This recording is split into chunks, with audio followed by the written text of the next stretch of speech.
Hey guys, Darth Glork here, back with part 6 of our Everlasting Summer playthrough. So, last time we played through Slavia's Good Ending, from start to finish, and that was of course fantastic. We got our happily ever after, and it was awesome. So, this time we are moving on to our next ending. This time we are going for, what's the name of this one? Pickup Guru, which is the Alisa Good Ending. So, that is our target today. Anyway, so that's the plan. And so obviously for Slavia, her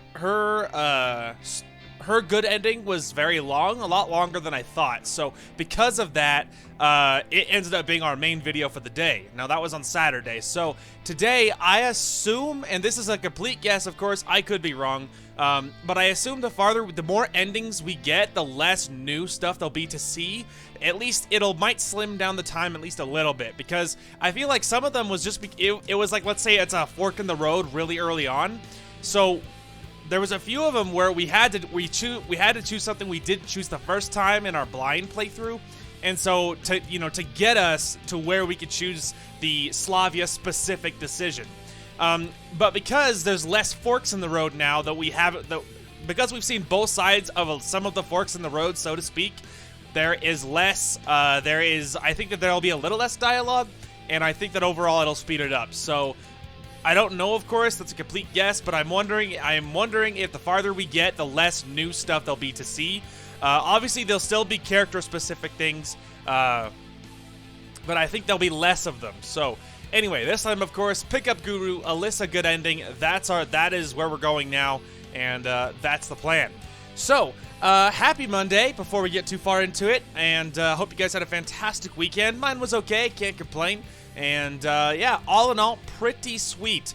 So, let's ready to hop right into it, and, hit the next one. So, this one is going to be a journey because one of Alisa's requirements is you have to win that card tournament. So, that's rough because I don't know how to play that game, so that probably will be some more Google searches along the way. But here we'll see what happens. So let's into the next one. All right, so of course we can fast forward. Let's see. The first one says day 1 is do nothing. I don't remember that decision. I'm willing to bet this one doesn't matter, so I'll say sure, I'll come with you. All right, fast forward. We're looking for a decision where our option is do nothing. All right, so here we are in day 1.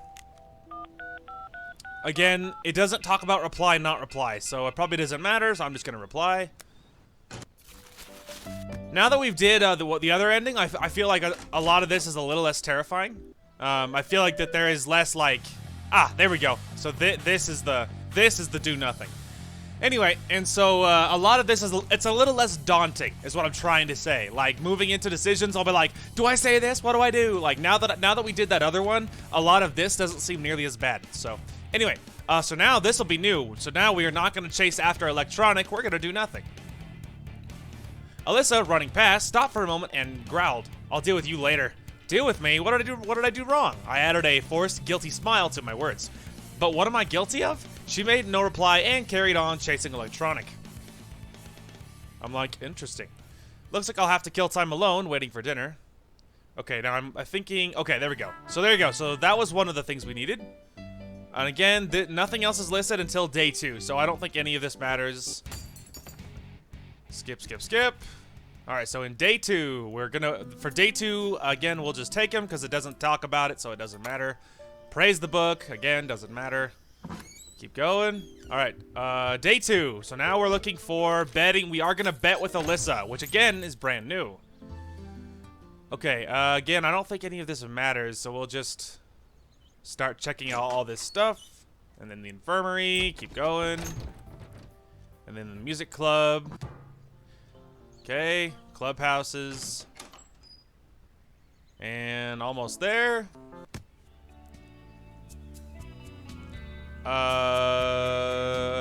Again, I don't think it matters, so we'll just go get the cards with her. There we go. Okay, so now we are gonna bet with Alisa. So, again, that'll be a different decision. Alright, bet with Alisa. I may regret it 100 times. Fine, I'll do it. She smiled. But if I win, yeah, all fair, no cheating. Alisa turned, went up the stairs and inside the canteen. Why am I doing this? Because she can set me up regardless if she wants to? Since she decided to anyway, I let out a heavy sigh and followed her through the door. So that was new, because now we actually did bet with her, so inside everything was ready. A few pioneers stood there. Okay, I think none of that's new. Okay, this is new. A few seconds ago, I thought I still had a slim chance to evade this tournament, then I wouldn't have to fear Alisa's revenge for losing that bet with her. But now that hope was gone. It was pure coincidence. Yeah, right, coincidence, except that I was already acquainted with every one of the contestants. While there were a few dozen other pioneers standing in the room, I was seized by anxiety. It's the feeling of being watched while standing in an empty room with no windows or doors. Okay, skipping this, because none of that's new. Okay, now let's go ahead and give this a save here, and again, we're just gonna save over day one, because this is our Alisa related, or this was our Slavia related stuff, so we're just saving over it, because again, obviously, we already got that ending, so the rest of these don't matter. That was from our blind playthrough, of course, so we're just gonna save over this. Okay, now, I think I might do a little simple Google search and see if I can figure out how to do that card game. Okay, we are back. So I did a little guide, not guide. I looked it up and see if I was like, hey, anyone have an idea about the cards? So apparently, what everyone's saying is that the rules of this game are really stupid. And so for people that do know, like basically poker, that makes me feel better that other people are like, it's very dumb, very simple, don't worry about it. So I'm wondering if somehow it just went over my head and I was just overly stressed or something the first time. So we are going to play through the tutorial and I'm going to carefully read the instructions and try to wrap my brain around it.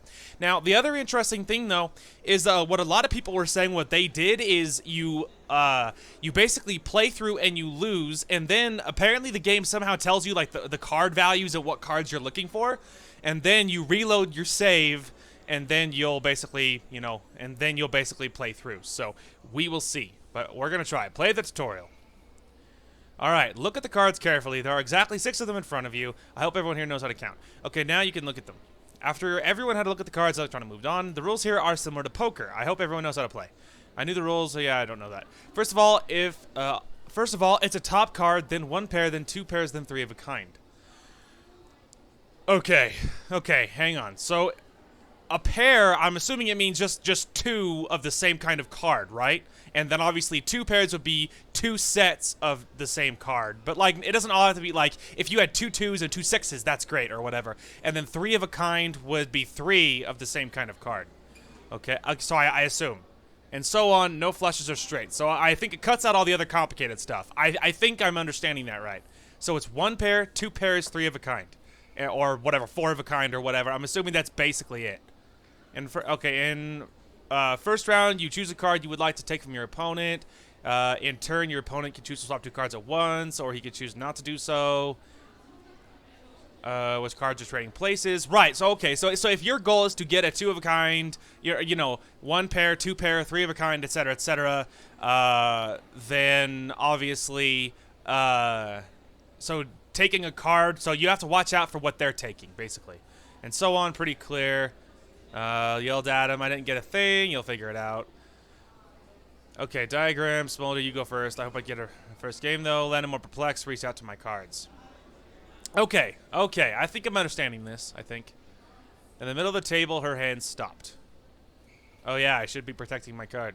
What was that Johnny said? Should I use my opponent? I should swap 2 cards twice? Or I could choose not to? Should I protect it or not? Either way, I also agree to give her a card. She should straight away, otherwise I could take her card. Or she might not. Okay, so what are my cards here? Alright, so I got nothing that matches, but I got higher cards, right? So if she's going first, I gotta choose a card to protect. So if we go low, maybe I can trick her into taking it.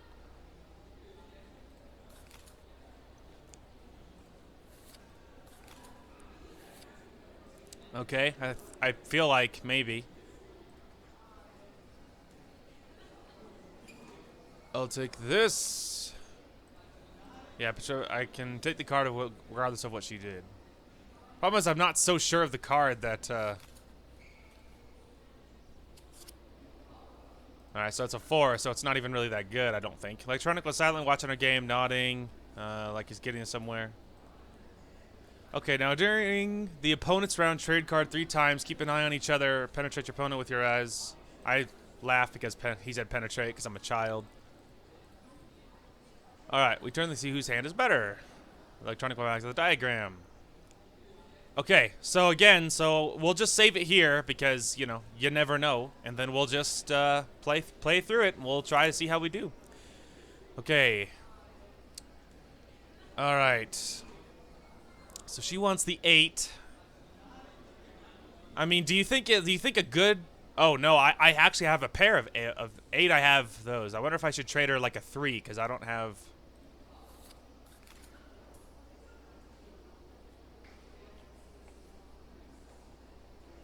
Okay, I think the X will be to decline to move. Okay. I feel like whenever she tries to move away, right? I feel like it's an okay thing. So she wants the 7. So I have a pair of 8s. I mean, that's a pair. But I'm trying to kind of keep the cards together because if you see, I have 6, you know, 5, 6, 7, 8 now. So I don't know if that's a good thing or not.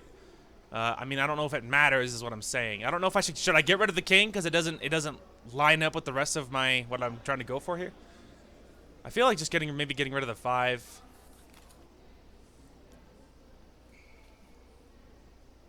Yeah, absolutely not. Do not take my 8.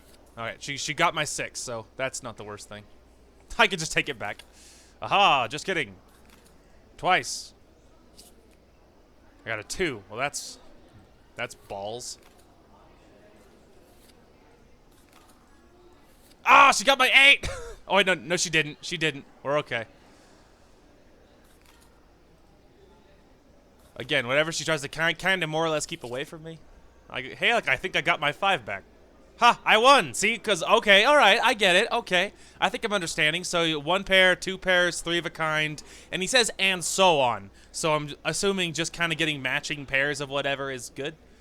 Because otherwise, you notice how there's 1 arrow to her king. My only other guess is maybe if no one has any like sets of anything, then maybe it just like highest cards are a good thing, I suppose. I won. Seriously, it's hard to play the game that was made up on the spot and not by yourself either. But I won. Although the moment of glory was tainted by the fact that it was Lena who was the loser. She's not very confident in general, and now she lost. I'm too embarrassed to even look at her now. Probably I should have lost to boost her self-esteem. But I have a bet with Alisa. Meanwhile, Electronic proudly announced that the first round is over. Heyo, it's me versus Ilyana. A list of who made it into the second round appeared on the scheme after a little while. Okay, so it looks like Ilyana beat Shurik. I obviously beat Alisa. Miku lost to or no, that's Ilyana. Or I beat Lena, not Alisa. Alisa beat Miku and Xena beat Slavia. Interesting. Okay. Semi-final pairs consisted of Alisa versus Xenia and Ilyana versus me. A doomed sigh escaped me. Ilyana immediately took a seat in front of me. Ha! She glared at me, grinning. How did you manage to outplay Lena? Cheated, perhaps? I'm not you. I just know how to play cards. At least that's what I want her to believe. And how could you outplay Shurik? Ha! Ilyana waved her hand, showing how easy it was. I threatened to join his club. She grinned yet again. Would you hold back too? Not a chance. Ugh.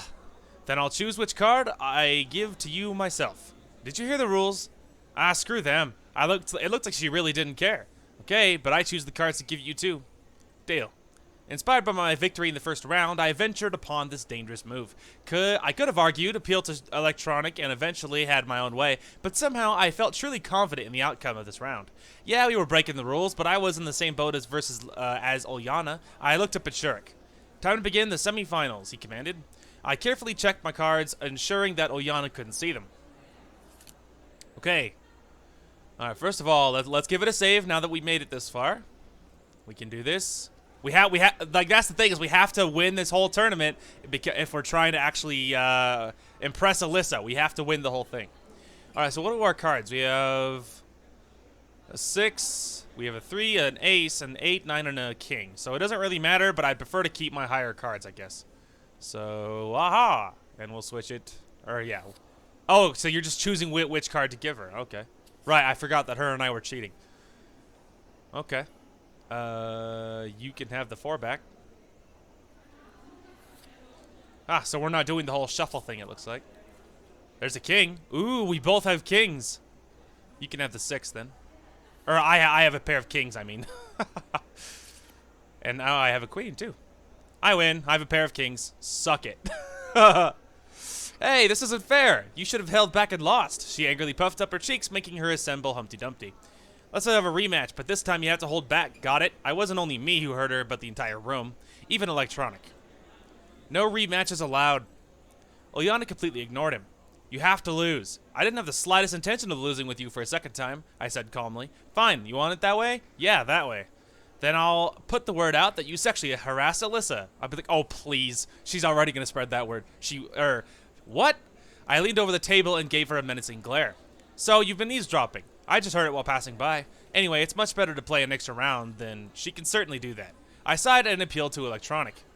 Well, that's ridiculous. I beat her and now I have to play her again. Not a problem. We'll have a quick rematch. Oh, whatever. He shrugged. So the rematch has started. Alright, I'm going to crush her again. Do you think we're still going to do the whole I'll just choose what card to give you thing? Alright, what do I got? I got, oh, I have a pair of kings already. That's pretty good. Let's see. We could probably just give her a 5. I don't know if we're doing the shuffle thing. No, we're not. Okay. That's fine. I don't, I'm not, like, emotionally attached to it or anything. Alright. Ooh, now I have 2 pairs. I have a pair of kings and a pair of 6s, so you can have the 8. It's the odd man out. You can have it. Okay. You can have the 10. You can have your 10 back then. And a 5. Ha! I win. 2 pairs. Ha ha ha. All right. Actually, it's a really incredibly simple. I don't know. I think I got scared the first time. But I was like, oh, it's new. I'm scared. But obviously, not having that trouble this time. 2 pairs. Suck it. Easy peasy, I said and reclined in my seat. That's not fair. I hope she won't demand another rematch. How come? I chuckled. Okay, said Ilyana aggravatedly and got up from the table. I beat her twice now. I studied the tournament scheme closely, trying to understand who's going to be my final rival. At the same moment, Alisa took place at my table. I pulled a dumb, feigned smile, like I'm afraid of her. Congratulations. Expecting to win? I'm expecting that you'll keep your promise. Okay, let's roll. Alright, pause. Now, I don't think Alisa's going to want the whole I'll choose what to give you thing, as nice as that was. We're going to have to do the whole shuffle. I already have a pair of kings.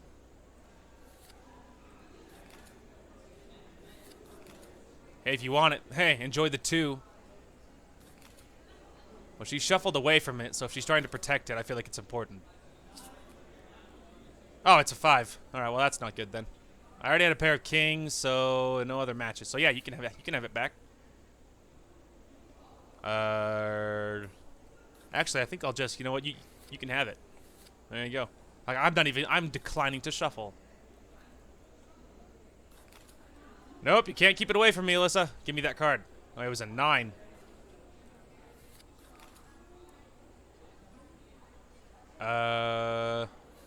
Yeah, take it. It's an 8. Knock yourself out. Nope, I want that card. Never. Give it to me.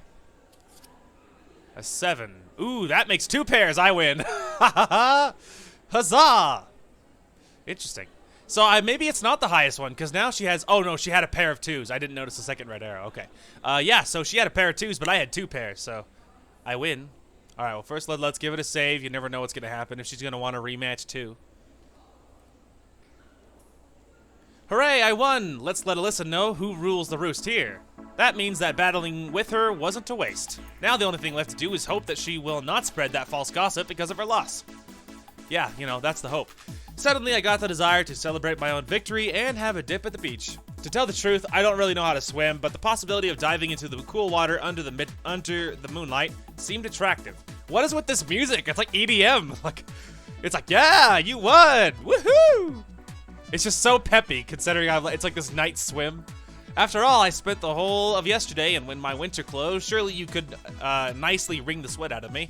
In the evening, no one should be here, so I took off all my clothes except my underpants and entered the water. If I only knew, I would have taken my swimming trunks along. Usually it was enough for me to swim for 15 to 20 meters, but this time the euphoria of my victory spurred me on to break the record. I swam slowly and tactfully, watching every movement of my arms and legs and keeping my breath steady. And then I died. All of a sudden, wham! A strike on my back sent me underwater. I started to drown, but managed to force myself to jump out and grab the nearby buoy. I was about to say, I bet you I know what that is. I turned and saw Alisa swimming after me. What the hell are you doing? What am I doing? Hailing the winner. And what if I started drowning? Well, I'd save you. Of course. It was just too dangerous to stay here. She could easily sink me again. I gathered all my strength and swam to the shore. I slowly started to catch my breath. Beach sand stuck to my body from head to toe. Oh, that's annoying. After some time, Alisa came out of the water. You know, you swim well. I wouldn't say so. Yeah, you too. Well, wasn't that obvious? I said nothing. You won twice against me today. That means I will forget 2 of your debts. What kind of debts is she talking about? It looks like Alisa has a problem with evaluating reality. Thanks a lot, I said sarcastically. You know, you're not as much of a loser as I thought. I guess that's a good thing. Alisa was wearing a swimsuit that perfectly emphasized the beauty of her figure. I noticed. Don't you worry, I noticed. Well, taking into account all of the flaws in her personality, at least this advantage of hers couldn't be taken away. Since when did I become a loser? She smiled cunningly. What's wrong, aren't you one? Of course not. And how will you prove it? I don't have to prove anything. Oh, so is that it? She said without any anger. Yep, that's it. The silence was expected. A light wind gently played with the waves, sending them to the shore and taking them back after. Alisa was still looking through me as if it seemed she completely forgot about my presence. Hey, Earth to Alisa. Her lost look immediately switched back to her normal one. Anyway, bye-bye. She picked up her clothes lying nearby and left. Progress. Alright, it was late, but I decided to spend a little bit more time lying on my back and stargazing. After all, I didn't have that many opportunities for that before. Or I simply tried to avoid every opportunity. Well, if we think about it, the light from faraway stars reaches us only after millions of years. Right now, I can see the star because it was shining back then, long in the past. And now this star is gone, already exploded. Wait a minute. Hang on a minute, sorry. Oh look, the music is back. You think Alisa's nearby? It's like Alisa's music. She took my clothes too! Aha, that explains it. I got up and looked around the beach. No doubt about it, Alisa took my pioneer uniform. Damn it. And I was just starting to think that maybe she's not so spoiled. I need to come up with an idea quickly. Certainly I could go and complain to Olga, but not in my wet underwear. I didn't know what cabin Alisa lives in either, and knocking on every door is certainly not a good idea. Maybe I should go to Slavia? Yeah, of course, at night wearing my underwear. The only thing missing is a rose in my teeth. Overall, it looks like I'm screwed. In any case, I have to do something. I was lucky not so much time had passed since she left, so I could still catch up with her. Hurry up. In the blink of an eye, I found myself at the square. Oh, look, there she is. To my great surprise, Alisa was sitting on a bench, apparently bored. She had already changed. Give him back.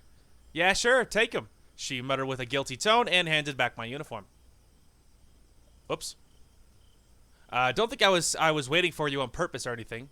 Aha, she's all tsundere. Sorry. Alisa turned her back and set off towards the cabins at an easy pace. I was left standing riveted to the spot. I didn't expect such a twist. The guilt did its job, perhaps. Fat chance. Anyway, it's better to keep away from her. It's better to keep away from her, and recent events do not change a thing. I headed to Olga's cabin. Okay, I think that will probably be... Okay, what are we looking for next? Now it's day 3. You know Olga asked me to help her tonight. Okay. Day 3! Alright, okay, this isn't listed, so I don't think it matters.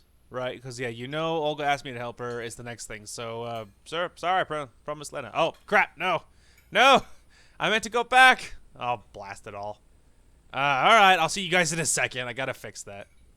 Okay, we're back. We'll say, fine, wait a minute. There we go, sorry. Okay, you know Olga asked me to help her tonight. That's what we need. Okay, again, now because we already did the Slavia thing, that part is no longer new to us. Okay, next is I should go take a look is the next one. Now, of course, we have seen this before, because we did this, but we ultimately turned her down before. So obviously this time, I very much doubt we'll be turning her down, right? Because, yeah, this one is, okay, I'll come, and then make up another excuse after that. So again, this isn't new, because we already talked to her, says, okay, I'll come. Now, this is where it's new.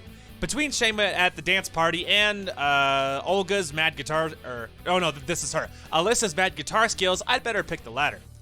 Good boy. She smiled strangely. I was just wondering if the decision I made was a right one when suddenly I was interrupted by a ringing calling the pioneers for lunch. I looked towards the canteen. I suppose it's time to go. Hunger is a sharp thorn. I turned around with an intent to call Alisa to come along, but she looked so cheerless and down. Every musician should know when it's time to leave, I grumbled under my breath. Alright, what are we looking for next? Is make up another excuse. Okay, make up another excuse. Though I already had my arrangements with Alisa. He'll come, he's got nowhere to go, Ulyana said happily. He'll come for sure. Of course, I can't miss the opportunity to watch you make a fool of yourself. She got it right, so I did not need to reply. And what about you? I asked Lena. I guess he wouldn't say that so mean if it's Lena. And what about you? Yes, she replied briefly. See, you should go too then, said Slavia as if leaving me no choice. Don't forget to wear your tailcoat. Apparently, Ulyana was so pleased with her joke that she laughed out loud. But I really had nothing to wear. My wardrobe was just a pioneer uniform and my winter clothes, which would be inappropriate even in the evening. And what will you be dressed in, entertainer? Secret. Will it be a little dress just like a kindergarten's matinee? Matinee? I don't know how that word is. Okay, right. None of that's new. Keep going. Okay, next one is... I don't think this matters. This next one is make up another excuse is what we're looking for. So we'll just stay and help. I don't know. Make up another excuse. Make up another excuse. Alright, I'm gonna see Alisa instead of the dance. Okay, here we go. So it's time then. A few minutes later, I approached the stage. Maybe it was a bad idea accepting her offer? Just talking to Alisa means danger. On the other hand, I wasn't eager to go to the dance. What can I do there? I'd only disgrace myself. No, I'm better off listening to Alisa play the guitar.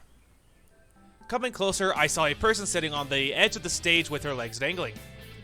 So you came after all. Alisa put the guitar aside and jumped to the ground. There was even a trace of joy on her face for a moment. Playing for someone is surely more interesting than being alone. As you can see, what are we gonna do? What do you mean, what? I'm asking you.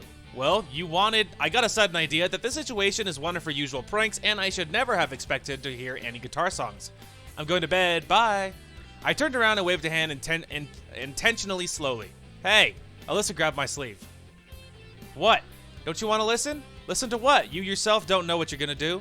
Of course I know. She took the guitar and hit the strings with a plectrum a couple of times. I'm not sure what that word is. Sit next to me. I didn't object, and in a moment I was sitting beside her. It's better this way. Miss the dance, leave now, and then what should I do? The role of a stranger was more suitable for a passive observer and not for the eager seeker of answers who I wanted to be so badly. So, I'll show you how to play this song now. Just like that, right away? What do you mean, right away? I haven't held a guitar for a long time. She could probably guess how long it had been since I'd held one. My skills were enough to make a cat laugh. It's not difficult. I threw an intense look at Alisa. It distinctly seems to me that now she can't express her feelings. That she just can't express her feelings. She could lose her strange self-control for a moment, and I'd get to see the casual and even funny and friendly girl. And then, when her self-confidence and impudence turned back on, it was bitchiness as usual. And which is the real one? Hey, what? Stop daydreaming. Oh, yeah, sorry. So, are you watching? I am. What song is this? The one I played this morning, of course. Oh, okay, I'm listening. Alisa made up her mind and started to play. That's it. Did you get everything? I may have understood it, but I probably won't be able to replicate it. How shall I put it? It's okay, practice makes perfect. She is undoubtedly right on this point, but I've had problems with practice all my life, because it takes more than one-time dedication. Well, I took the guitar from Alisa and tried to play the first chord. It was hard, as if my fingers were tied on a knot, and I didn't want to be in the right place. I used to be better before, but now I wouldn't even be able to play Twinkle Twinkle Little Star. Well, wait a moment. Looks like you won't be a rock hero, she laughed kindly. It may be better this way, I hissed, vainly trying to remember the order of strings to press. Well, the guitar started to make devilish sounds resembling the groans of a wounded dinosaur. My left hand fingers constantly missed the right frets, and my right hand didn't strike in rhythm. Let's call that progressive rock. Progressive? Well, give it back. She took the guitar away, and it sounded completely different in her hands. I felt embarrassed by my clumsiness for a moment. Alisa's skill may not be on the level of a professional guitarist, but nevertheless, she played simple things like this with confidence. She must have had a lot of practice. Did you get it this time? She finished and offered the guitar to me. Well, I did better the second time, but it was still a long way from Alisa's level, or from any decently adequate level. I was aware of how totally worthless I was compared to her. It seemed so simple, just play a song with 3 chords. The tune is too simple, though. I put the guitar aside. Alisa was lost in thought for a moment. Even a preschool kid could play it better. Thanks. Thanks, I tried. So I noticed. She might be trying to demonstrate her evident superiority at playing the guitar. Sorry. It's not like not like everyone can be a musician. Not really. Alisa looked up at the sky. Though you can't be one, that's for sure. Why is that? You should have heard yourself. I started to regret coming here. Well, don't mind me. Why does Alisa need to do this? It's obvious that I'm a horrible guitarist. Obviously. But if I had some practice. So, will you practice? I don't know. Maybe I will. The guitar was the least of my problems, though. I'm stuck in a strange world I can't escape from. There's more important than a stupid argument with Alisa. I suddenly felt an annoying self-pity, apathy, and an urge to leave this place to forget this evening. Those feelings left a nasty impression and a burning desire to do or say something stupid. As if it would change anything. What? Me learning to play the guitar. You surely couldn't. You'd strum the guitar for a couple of days and give it up. That is the truth. Alisa's words pierced my heart. You know what? Oh well, should she know? Is it any concern of hers? Am I reacting this way just because it's true and that it's Alisa speaking the truth? You can't know you can't know how to do everything. Probably not. But you should be able to do at least something. So are you saying that I can't do anything? How should I know? You know, I what? Should I tell her about my computer skills? Or at least the books I've read, the movies I've watched? Oh well, this is a pointless conversation. That goes without saying. You're only concerned about it with having fun. And you do nothing but whine. Forget it. I jumped down from the stage and walked away from a concert area. Go then, I heard Alisa yelling to me. I'm already going, I hissed. The path led me back to the square. There was Slavia in the center of it, sweeping the area. Okay, I don't think this is... Okay, nope, this is new. Hi, Semyon, hi. I thought everyone was already asleep. No, what are you doing? Cleaning up after the ball. Why didn't you come? And where have you been? I hadn't the slightest intention of telling Slavia how I embarrassed myself on stage with a guitar in front of Alisa while the whole camp was having fun at the square. I took a walk. Okay, but you should have come. It was fun. Glad you enjoyed yourself. I had been sweating like a pig today because of worries and just the hot night. Hey, do you know where I can have a bath? Certainly. Go straight, then a bit to the left, by the path, then to the right, and there will be a bathhouse. Should I accompany you? No need. I'll find it myself. I totally didn't want to burden her more. I walked along the forest path in the direction Slavia showed. My whole body was itching. How didn't I notice it before? More importantly, what else hadn't I noticed? If everything keeps going like this, then I'll have to stay in this world forever. I shivered at the thought. Probably at the idea that I didn't feel any terror or even just fear. Just like it's the natural flow of things. I could see the bathhouse from behind the trees. And why do the pioneers have baths here? Olga had said something about repairs to the showers, though. No reason to worry about it now.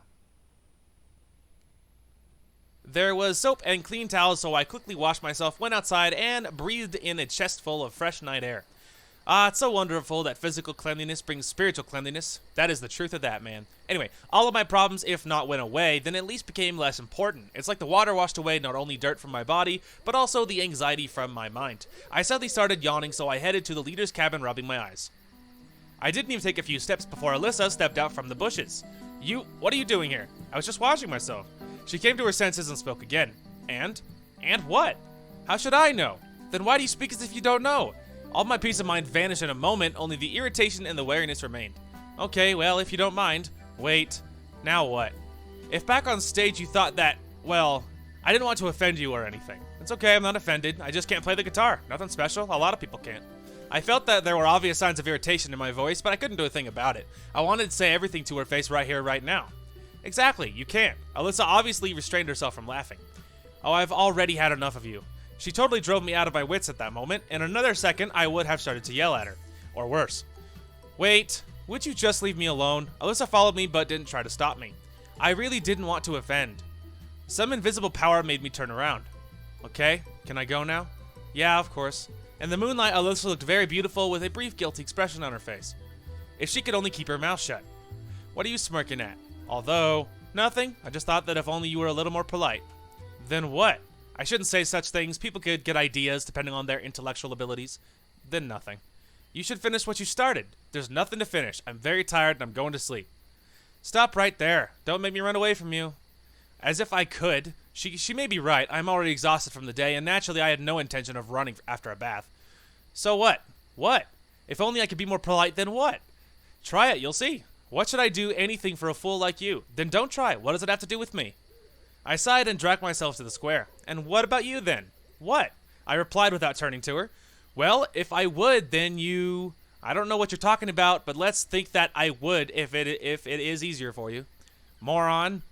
Alisa yelled at me and headed to the bathhouse.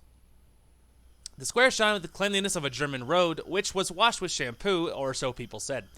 That's Slavia for you. And I just argued with Alisa and nothing else. What for? As if it was really necessary, and her behavior. In any other situation, I would have surely said that Alisa likes me and just hides it behind her rudeness. That's not important right now, though. Relationships, love, anything. Maybe she isn't even human. And what if she was a human and all this was happening in the real world? I drove those thoughts away and headed to the leader's cabin. Tiredness had overwhelmed me. You know, obviously, she hides... I think, obviously, she really does like him. I think that she hides it behind rudeness as a, a defense mechanism, suffice it to say, or whatever. I 100% think that's why she does the things she does. Is she kind of annoying on the surface? Yes, but I feel like if you can get past the surface level irritation, I think that there could be, I know that she's cute, and I think that there could be a cute personality underneath if you can get past the defenses and have her let you in a little bit. You know what I mean? Anyway. Okay, oh, sorry, I missed that. Back up. It was like an invisible obstacle stopped me in front of the door.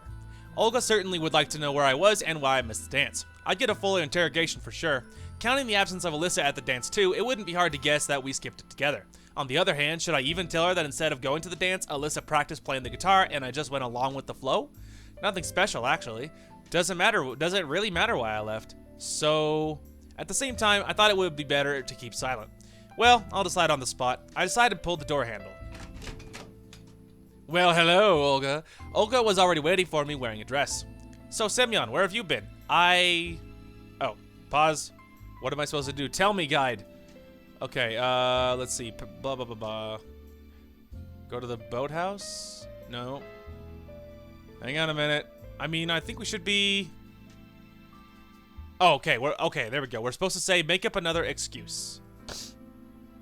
I was just walking around. Alone? Yeah. Okay, that's not important. Why didn't you come to the ball? Well, frankly speaking, I don't like dancing. So what? That was a camp public event, which means every pioneer had to attend. She looked at me intently. You could just sit somewhere quietly. Sorry. I sighed. Okay. The leader softened. Go to bed quickly. The storm had passed. Nailed it. Thank you, guide of dreams. I tossed and turned but couldn't sleep. My head was full of thoughts about music, guitars, and Alisa. I wonder, could I become a professional musician? And do I even want to be one? Why would I want to? It certainly could be pretty fun, but nothing else. Or is Alisa the reason? She really is like a energy vampire sucking all your juices. My eyes started to close and I fell asleep a moment after. Whoop. I meant to click on the guy and I accidentally opened another window. Okay, so on day 4, we're supposed to go to the boathouse. Forward! Meow. I feel like this one is quicker. I looked at Alisa attentively and suddenly remembered yesterday evening. Her strange behavior, our quarrel, but now she looked like usual. Maybe there's no need to say anything to her? Though I wasn't going to. At the end of the day, everything that happened that night had stopped seeming unusual, as if it was all just a dream. No way. I think she's right. Nobody believes me. Alyana took her tray of dirty dishes and stood up. Enjoy your meal. She said in such a way which left no doubt nothing good awaits me today at the beach. Me and Alisa were left alone. You know, I guess I shouldn't go with you after all. Why is that? Well, I've got something to do. And what exactly would that be? She looked at my eyes and I couldn't even find an appropriate excuse. I don't even have a swimsuit. Try mine. You think it'll fit me? Give it a try. I don't think it's worth the effort. Don't be a wimp. We'll find you some swimming trunks. Those words only added to my fear. Wait for me by the canteen. I'll be back soon. Okay. There's nothing wrong with waiting for her, is there? All right, pause. Okay, we're supposed to go to the boathouse as our next thing. Okay, none of this is new. All right, now we can go. Forward! All right, to the boathouse. Maybe Shurk decided to pick up the stones near the water. In the worst case, I'll find his corpse. Man, that is just an awful thing to say. But I'm sure it won't end up that way. I was crossing the square when somebody called out to me. Wait. Alisa came up and smiled. I immediately sensed a trap. Where are you going? I am searching for Shurk. Olga asked me to. And how is it? Exciting? She looked intently into my eyes, and I turned away awkwardly. Not really. But you know, Pioneer is missing. Surely you're not freaking out over such a minor thing. What do you mean? Only a few hours have passed. Maybe he just lost track of time while having a walk. Certainly I'd had the same idea, but I wasn't telling her that. Yeah, that's true. But who knows what could have happened? Let me help you with it. With what? I got suspicious. With looking for Shurik. I can do. Oh, but I can do it. Oh, come on. She smiled at me, but there was nothing. There was something malevolent in that smile. Naturally, her smile was cute enough, but it really seemed to me like there was something behind it. Well, if you insist. Since I could not understand what's on her mind, I had no real reason to refuse. But before we go, I have to get one thing from home. Okay, I'll wait for you. You're actually serious about just standing there? Let's go. Okay. Oh yeah, so obviously none of this is new. She tries to pull a prank on us, gets yelled at. And so, but apparently we actually stood up and went to go talk to her. Is that what happened? Okay, after, so let's see. Okay, I sat in the bushes and laughed quietly. However, I was wondering what was on her mind, and I came out of my hiding place not afraid of being beaten. So, what exactly did you want to show the leader? Me? Alisa turned and looked at me with disbelief. After a moment, surprise turned to anger. You! What about me? She calmed down a bit. I wanted to take revenge. For what? Actually, really, what did I do to this girl to warrant revenge? You beat me in cards. What a fantastic reason. No doubt. I see. Maybe I should apologize to you? I asked sarcastically. Screw you. She went into the house, slamming the door. I wasn't angry at Alisa. In the end, I'd expected her to do something like this. Anyway, I got through it without consequences. I was very lucky. Her confusion and embarrassment just made my day. Chuckling, I left Alisa's cabin, which was about to become my death trap. Okay, next is give Alisa the activated carbon. Okay, so let's see. Bus stop. Go through it. Sure, go with Miku. Doesn't matter. Forward! I think you look gorgeous in it, because we're nice that way. We'll be nice to her to encourage niceness. Don't ask about it. It's rude. Okay, now we're supposed to give her the carbon for a change. Okay, and then next we're supposed to go with Alisa at some point. Okay, but obviously nothing there is new. Sure, eat the apple. Doesn't matter. Okay, there's the explosion. Okay, so this is where things get new. So obviously she tries to bomb the statue. And obviously she tries to blow up the statue, and this time we gave her the carbon, so that's different. Besides, he gave me the activated carbon. She pointed at me with her finger. The whole square stared at me. Thoughts about the pointlessness of this act due to the small bomb size left me at that very moment. She stole it. I did nothing. Even if he gave it to you, I'm sure that Semyon would never take part in such disgusting antisocial act. Yeah, exactly, I agreed. I could hardly imagine how long she would have kept on scolding Alisa if Electronic hadn't popped out at that very moment shouting, I found it! Okay, so what's next is, oh yeah, so go with Alisa, that's the next thing. Go with Alisa. And Alisa, or we'll just say Alisa, I don't want to try and pronounce that, and Alisa goes with you. It was as if Olga had read my mind. Why is that? Well, you tried to blow up the monument. As if that wasn't enough, you also tried to slander Semyon. She said it in such a voice that Alisa didn't dare to argue. Happy now? She blurted out once we were left alone. What do I have to do with this? Was it me who tried to blow up the monument? Alisa grunted and turned away. I'm not going anywhere with you. Oh, please don't. Oh, please don't. Great then. Excellent. She stood silently for a while, we stood silently for a while, not looking at each other. I dared break the silence first. Is that all? All what? All that you wanted to tell me. Yeah, that's all. Do you mind if I inquire why you tried to blow up the monument? I was bored. Ah, right. Blowing it up would definitely have cheered you up. Alisa seemed really reluctant to go with me. As for me, however, I decided to find Shurik after all. It wasn't him who interested me the most, but the abandoned camp.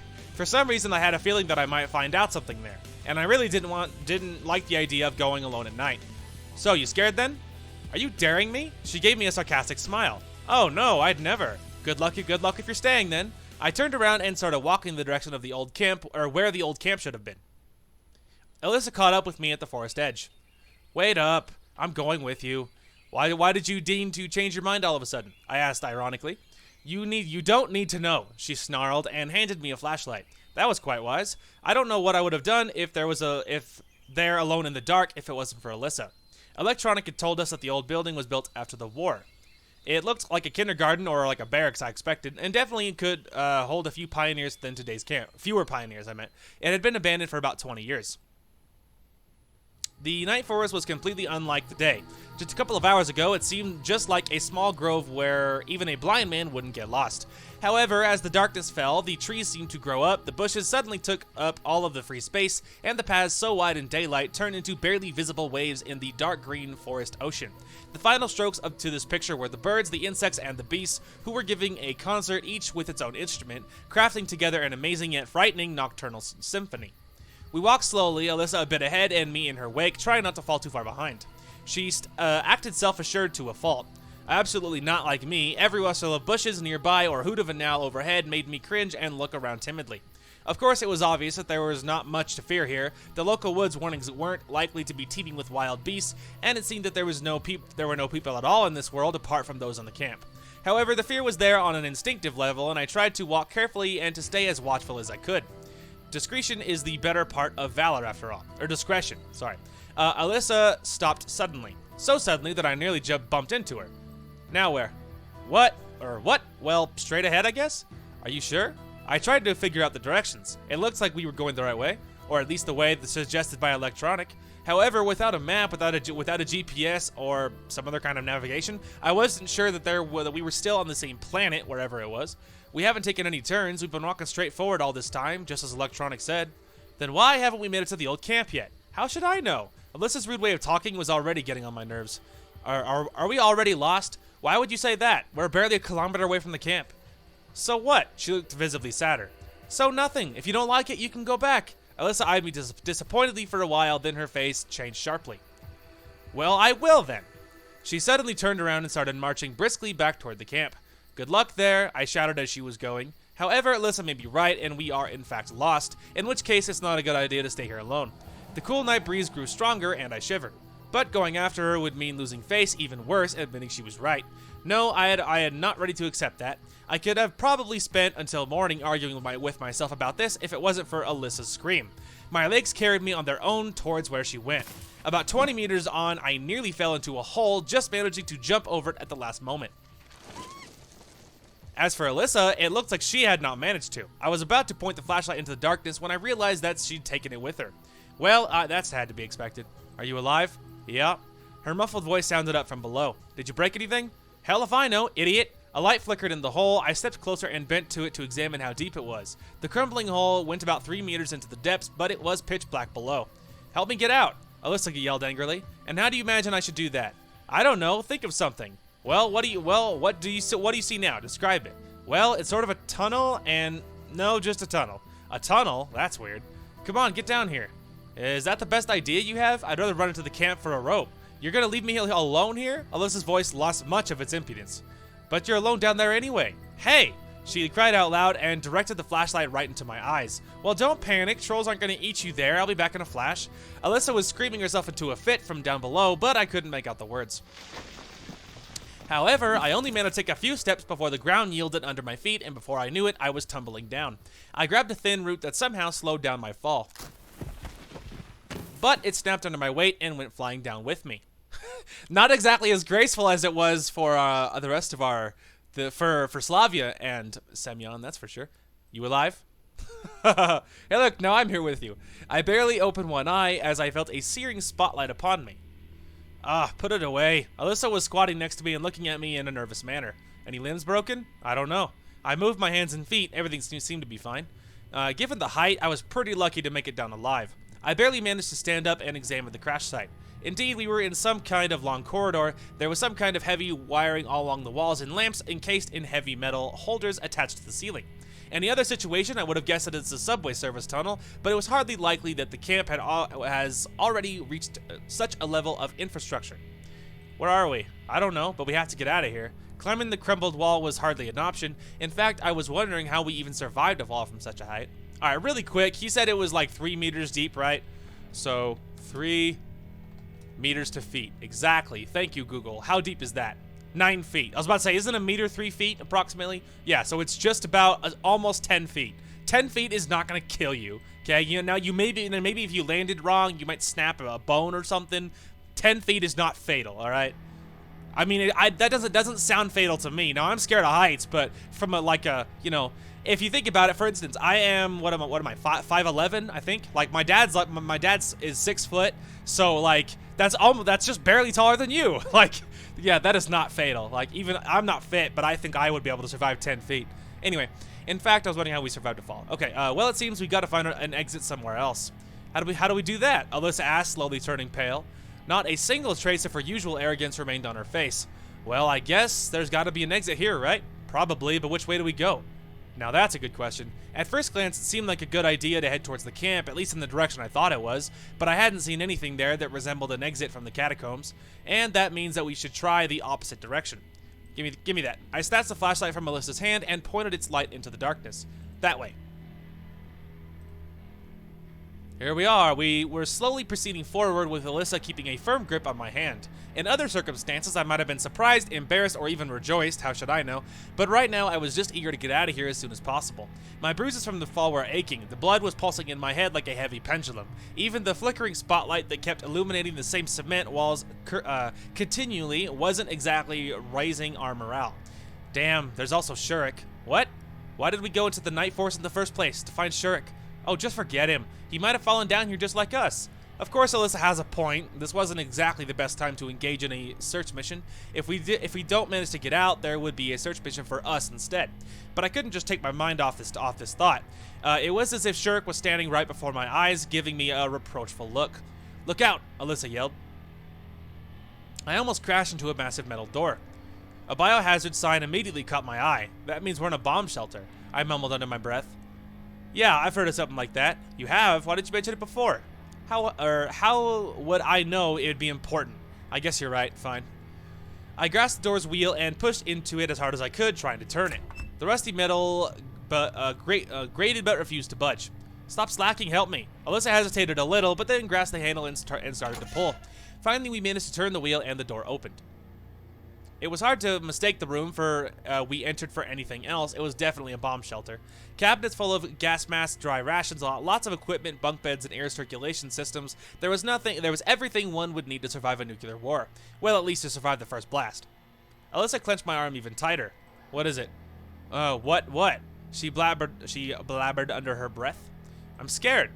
What are you scared of? Indeed, what of?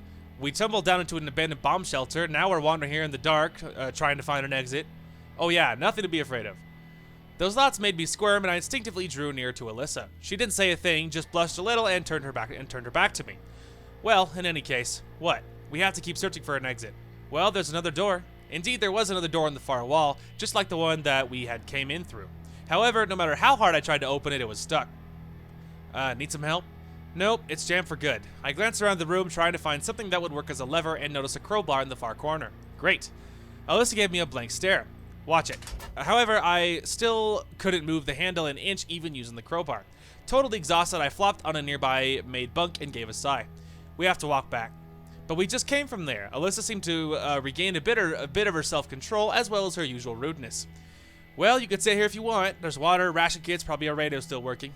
She looked at me spitefully but said nothing. My whole body ached terribly. It was only now that I tried to relax that I began to realize how badly. A deep wound on my leg was bleeding profusely. My hands were heavily bruised. Blood was thickening in my hair. Are you okay? I asked Alyssa, either just out of courtesy or because I really was worried about her. It took her some time to answer. How could we be okay in a situation like this? Well, I mean that I pointed to the wound on my leg. Oh, cried Alyssa. We need to sanitize it urgently. No need, I'll survive. Oh, stop. We must do it or risk you getting infected, and then they'll take your leg off. My granddad lost his leg that way in the war. Alyssa looked truly concerned, and I decided not to argue. All right, but it's kind of a long way to the infirmary. Hang on. She smiled and started to rummage through the cabinets. There was a fair chance of finding some kind of medicine in a bomb shelter, and soon enough, Alyssa pulled out a first aid kit with a triumphant look. Okay, hold still. Well, I'll try. Treating the wound with an iodine-soaked cotton swab felt like the touch of a red-hot iron. I clutched my teeth hard and hissed with pain. Oh, come on, it's not that painful. It is. Maybe you should try it yourself. It was easier with my other wounds, and soon enough, I looked like a leopard all covered in brown spots. Thanks. Don't you think that was anything special? We just had to treat your injuries. Alyssa snorted and turned her back on me. Sure, sure. Ha, she's so tsundere, it's so cute. I refrained from arguing and got up from the bunk. Even a short rest had definitely been good for me. Well, shall we go? Alisa clenched my arm, walking close in step with me. We headed back slowly, carefully looking for a hole in the ceiling. The tunnel seemed endless, and we couldn't find the place where we fell down, not after 5 nor even 10 minutes. Are we lost? Alisa looked sadly. It might be possible to get lost in a forest. We just came to me that exactly what we'd accomplished half an hour ago, so to refrain from scaring her even further, I continued with confidence. But this is a single straight tunnel. You can't get lost here. So where are we going to end up then? My words didn't seem to calm Alisa down enough. We'll get out of here. There's always an exit. Really? Of course there is. Of course there is. The workers that built it somehow had to get back up to the surface, didn't they? Yeah, I guess. It appeared that she was trying hard to look as bold as usual, but it wasn't turning out well. In the dim light, it was evident that Alisa was shivering. A look of extreme exertion was plastered on her face. Fine, let's move forward. In a few minutes, I noticed a hole in the floor. It looked like a shell crater large enough to fit ourselves through. What's down there? Hell if I know. I kneeled and pointed the light downwards. Damp ground, some kind of rail tracks. Must be a mine. Alisa looked at me questioningly. Of course, we could easily sidestep that hole, but my instincts insisted that we wouldn't encounter anything good proceeding down the tunnel either. There would either be a dead end or yet another jammed door. On the other hand, it was naive to believe that we would find an exit in the mines. We could give it a try, and the worst case, we'll just come back. It's low enough to let us climb back up later. Her face looked on a suffering expression. Then Alisa turned away from the light and quietly said, "If you say so." Alright, as I thought we were in a mine. Miles of rust-eaten tracks stretched far away down the corridors. I could virtually see the overloaded minecarts creaking along those tracks ages ago. The walls were propped up by rotten beams, and water occasionally dripped from the ceiling. I wasn't sure whether it was scarier here or in the catacombs of the bomb shelter above. I'd say that up there, it was like a post-apocalyptic setting, and down here, occult medievalism reigned. I can't believe I pronounced that correctly. I'm so proud. A sip of water for victory. Ah, so much reading. My voice gets tired. Alright, sorry. Another sip. Okay. Okay, in any case, I was even more eager to get out of here and do so as soon as possible. Alisa didn't utter a word after we descended into the mine. She was just walking next to me, clutching my hand so hard I started to worry. Are you alright? No, she said quietly. I understand that it can't be okay, but how are you holding up? Fine. She replied with that indifferent voice. That's good, because I really wanted to say it, because if you go nuts too, it's going to be a massacre. That's so mean. Because we will find an exit. We'll definitely find one. Yeah. It seems she wouldn't last much longer. We should go faster. I quickened my steps, and we reached a fork after a couple of dozen meters. Well, so which way? Alisa seemed to have completely disconnected from the outer world and didn't worry about what would happen to us or how we could leave this place. Well, let's think. To the left or the right? And what if we get lost? I decided to put a mark on the wall in case we get lost and return to this spot again. Soon a large cross stretched with a stone decorated one of the beams. So, now we're ready to go. Yeah, relax, I still remember. It's right, left, right. Suck it. Too easy. Following the curve, I saw a wooden door in the torchlight. The good news is we're gonna have lots of practice saying this, guys, because we have other endings to get to even after we finish this. So we'll see these mines again. Don't you worry. There you go. Here's something. You think so? Alisa looked a little refreshed. Sure. Frankly speaking, I really wasn't sure what would be that there would be an exit behind this door, but it wasn't like we had any choice anyway. I pulled the handle. We found ourselves in some kind of room that resembled either a boiler room or a utility room under the bomb shelter. Empty bottles, cigarette butts, and other bits of debris littered the floor. That proves that there is an exit from these caves. I scanned the room with a flashlight, and then in the farthest corner, I saw him. Okay, so obviously, we've seen this before, but I wonder how Alisa and him are going to handle this, because the first time we got Shurik back to, back to sane because, Slavia was like, hey, buddy, it's okay, like, you know what I mean? She went super soothing and, like, got him back to normal, but our dude was just like, idiot! Like, he was just being, Semyon was being a moron, but Alisa isn't exactly the most patient of, of gals, so, kind of worried what's going to happen to Shurik here might be bad. Anyway, Shurik, doubled up and trembling all over. Shurik! Who is that? He stammered. Shurik, we've been looking for you all night. You're just sitting there? Get up! I'm not going anywhere. He started quietly, but with every word his voice gained strength until he was shouting at the top of his lungs. No, I won't go with you anywhere. You don't exist. You're not here anyway. It's a hallucination. It's unscientific. Yeah, unscientific. What do you mean you aren't here? Here we are. We came searching for you.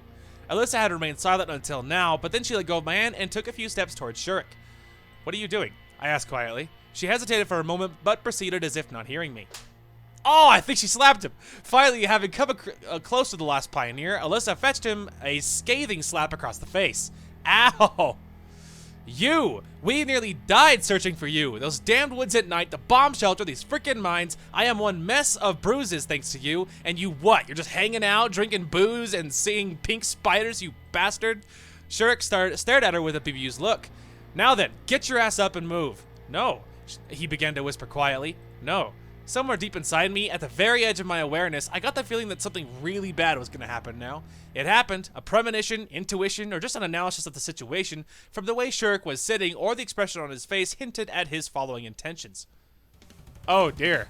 And probably all of that together. I rushed to Alisa, the light fiercely jumping all over the room and highlighting Shurik's face for a second, twisted with madness.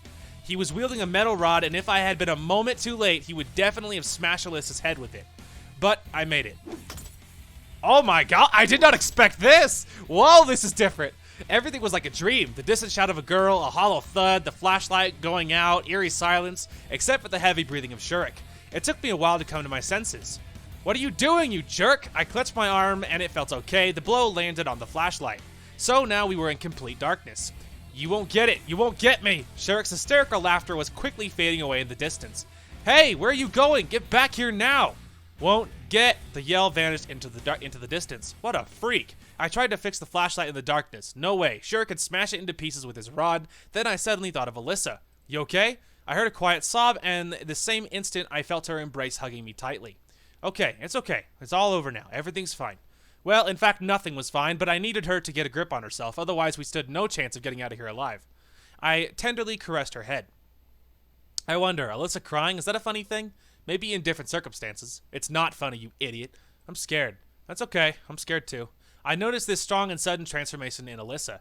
But what the heck? Anyone would be scared in these circumstances. Moreover, she's a girl.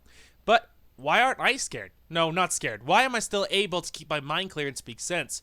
Might be because I have to worry about more than just myself? Okay, come on. We have to get out of here anyway. Hold on just a sec. Alisa said Alisa quietly, and the room became illuminated by the dim flicker of a lighter's flame. Where did that come from? The statue. She forced a gentle smile and handed me the lighter. All right. I quickly swept my eyes over the room, searching for something that could be used as a torch. There were some tattered rags and a rod among the debris on the floor. One of the bottles contained some liquid that smelled like industrial alcohol. For better or for worse, in a minute I was holding something that resembled a flaming torch in my hands. I don't know how long it'll last, so we should move quickly. Where to?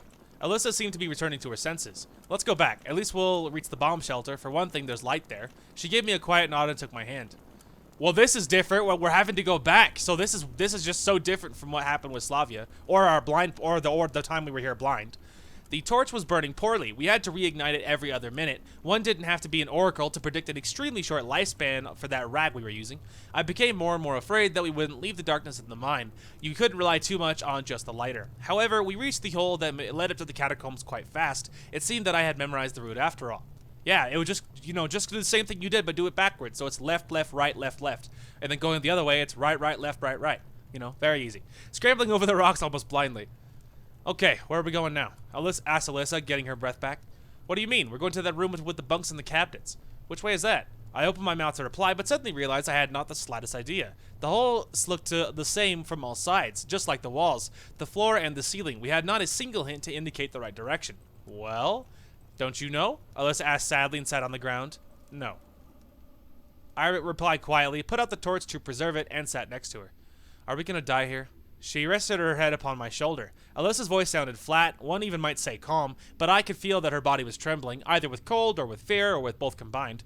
Don't be silly. Sure, things are getting worse, but we're still pretty far from we're gonna die. They will come and rescue us in the morning. Olga will call the police, so I would love to believe that myself. I see. Yeah. It's fine. We'll just spend the night in the mine. This is so different. I can't believe we're still in the mine. Like, this is so crazy. Like, guys, there was a manhole back there. There's a grate that leads right under the statue. Oh, no. Like, obviously we know that, but they don't. I lost track of time sitting there. I was afraid to go forward or backward. I was afraid to make a choice, as our torch definitely wouldn't last both ways. Wandering in total darkness without any source of light was definitely worse than waiting for the rescue here. This way, at least, we would have some light left for an emergency. Suddenly, a rumbling started echoing in the distance. Well, here is that emergency. There was definitely the crank of door bolts mixed in that rumbling. Get up. I harshly pulled Alisa to her feet and lit the torch with shaking hands. What is it? She asked in dismay. I don't know, but it seems that there is someone. There's someone. We have to run. To be honest, I wasn't sure that was such a good idea. What if the Mad Shurik is here?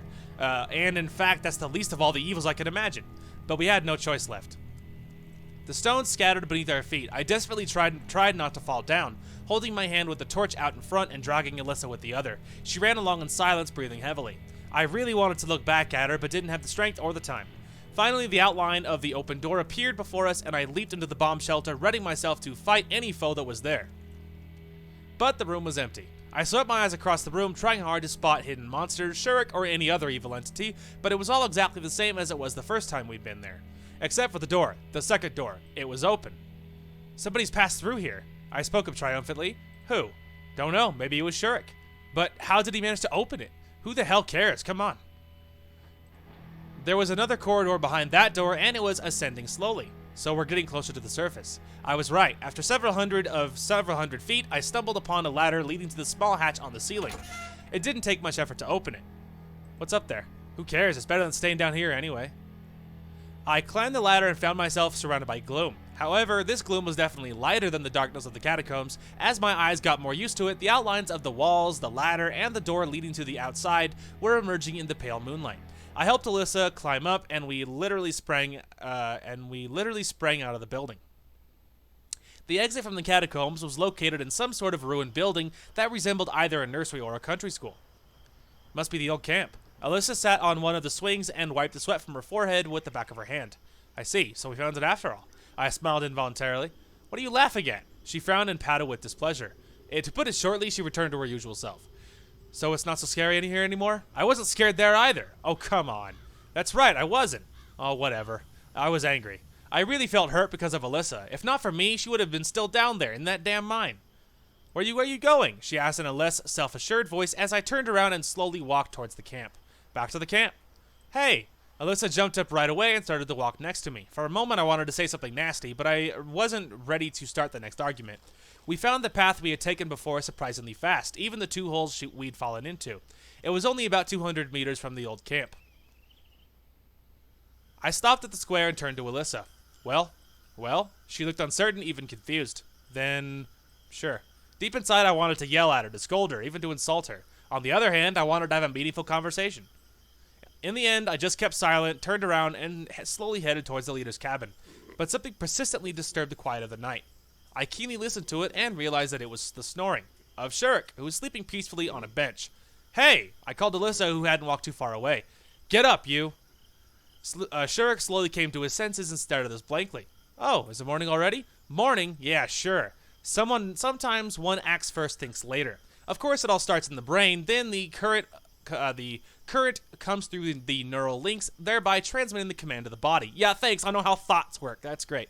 I don't know what the point of that sentence was. But sometimes the subconscious just works faster than the conscious. That's exactly why my fist swung and I smacked Shurik in the gut. It was only then that I realized what I'd done. He coughed, trying to catch his breath, and writhed in pain on the bench. What the hell was that about? I already felt bad about it. I shouldn't have treated him so rough. What are you talking about? Shurik looked at me in shock. In the mine! What mine? He turned to his head, completely confused. And why am I here? And why are you here? Stop fooling around. Alisa barged into the conversation. You nearly killed me in there, and now you're gonna pretend like nothing happened? What happened? You really don't remember? Not a thing. Okay, so what is the last thing you do remember? Shurik tried to concentrate. Well, I was on my way to the old camp in the morning. I knew I could find some hardware for the robot there, and that's all. I don't recall anything since then. Then I just woke up here. I let out a heavy sigh as I turned away. Well, go ahead, sweet dreams. Hey, what are you? I ignored Alisa and stumbled away to Olga's cabin. She stayed arguing with Shurik. I sat in the deck chair and stared up at the stars. This night, they seemed so much brighter than usual. Perhaps they seemed so because not too long ago, my only source of light was a dim flashlight and then the torch. The stars are brighter than a flashlight and obviously a torch. Most of the stars, I guess, are even brighter than the sun, but they're so far away. So, why have you come?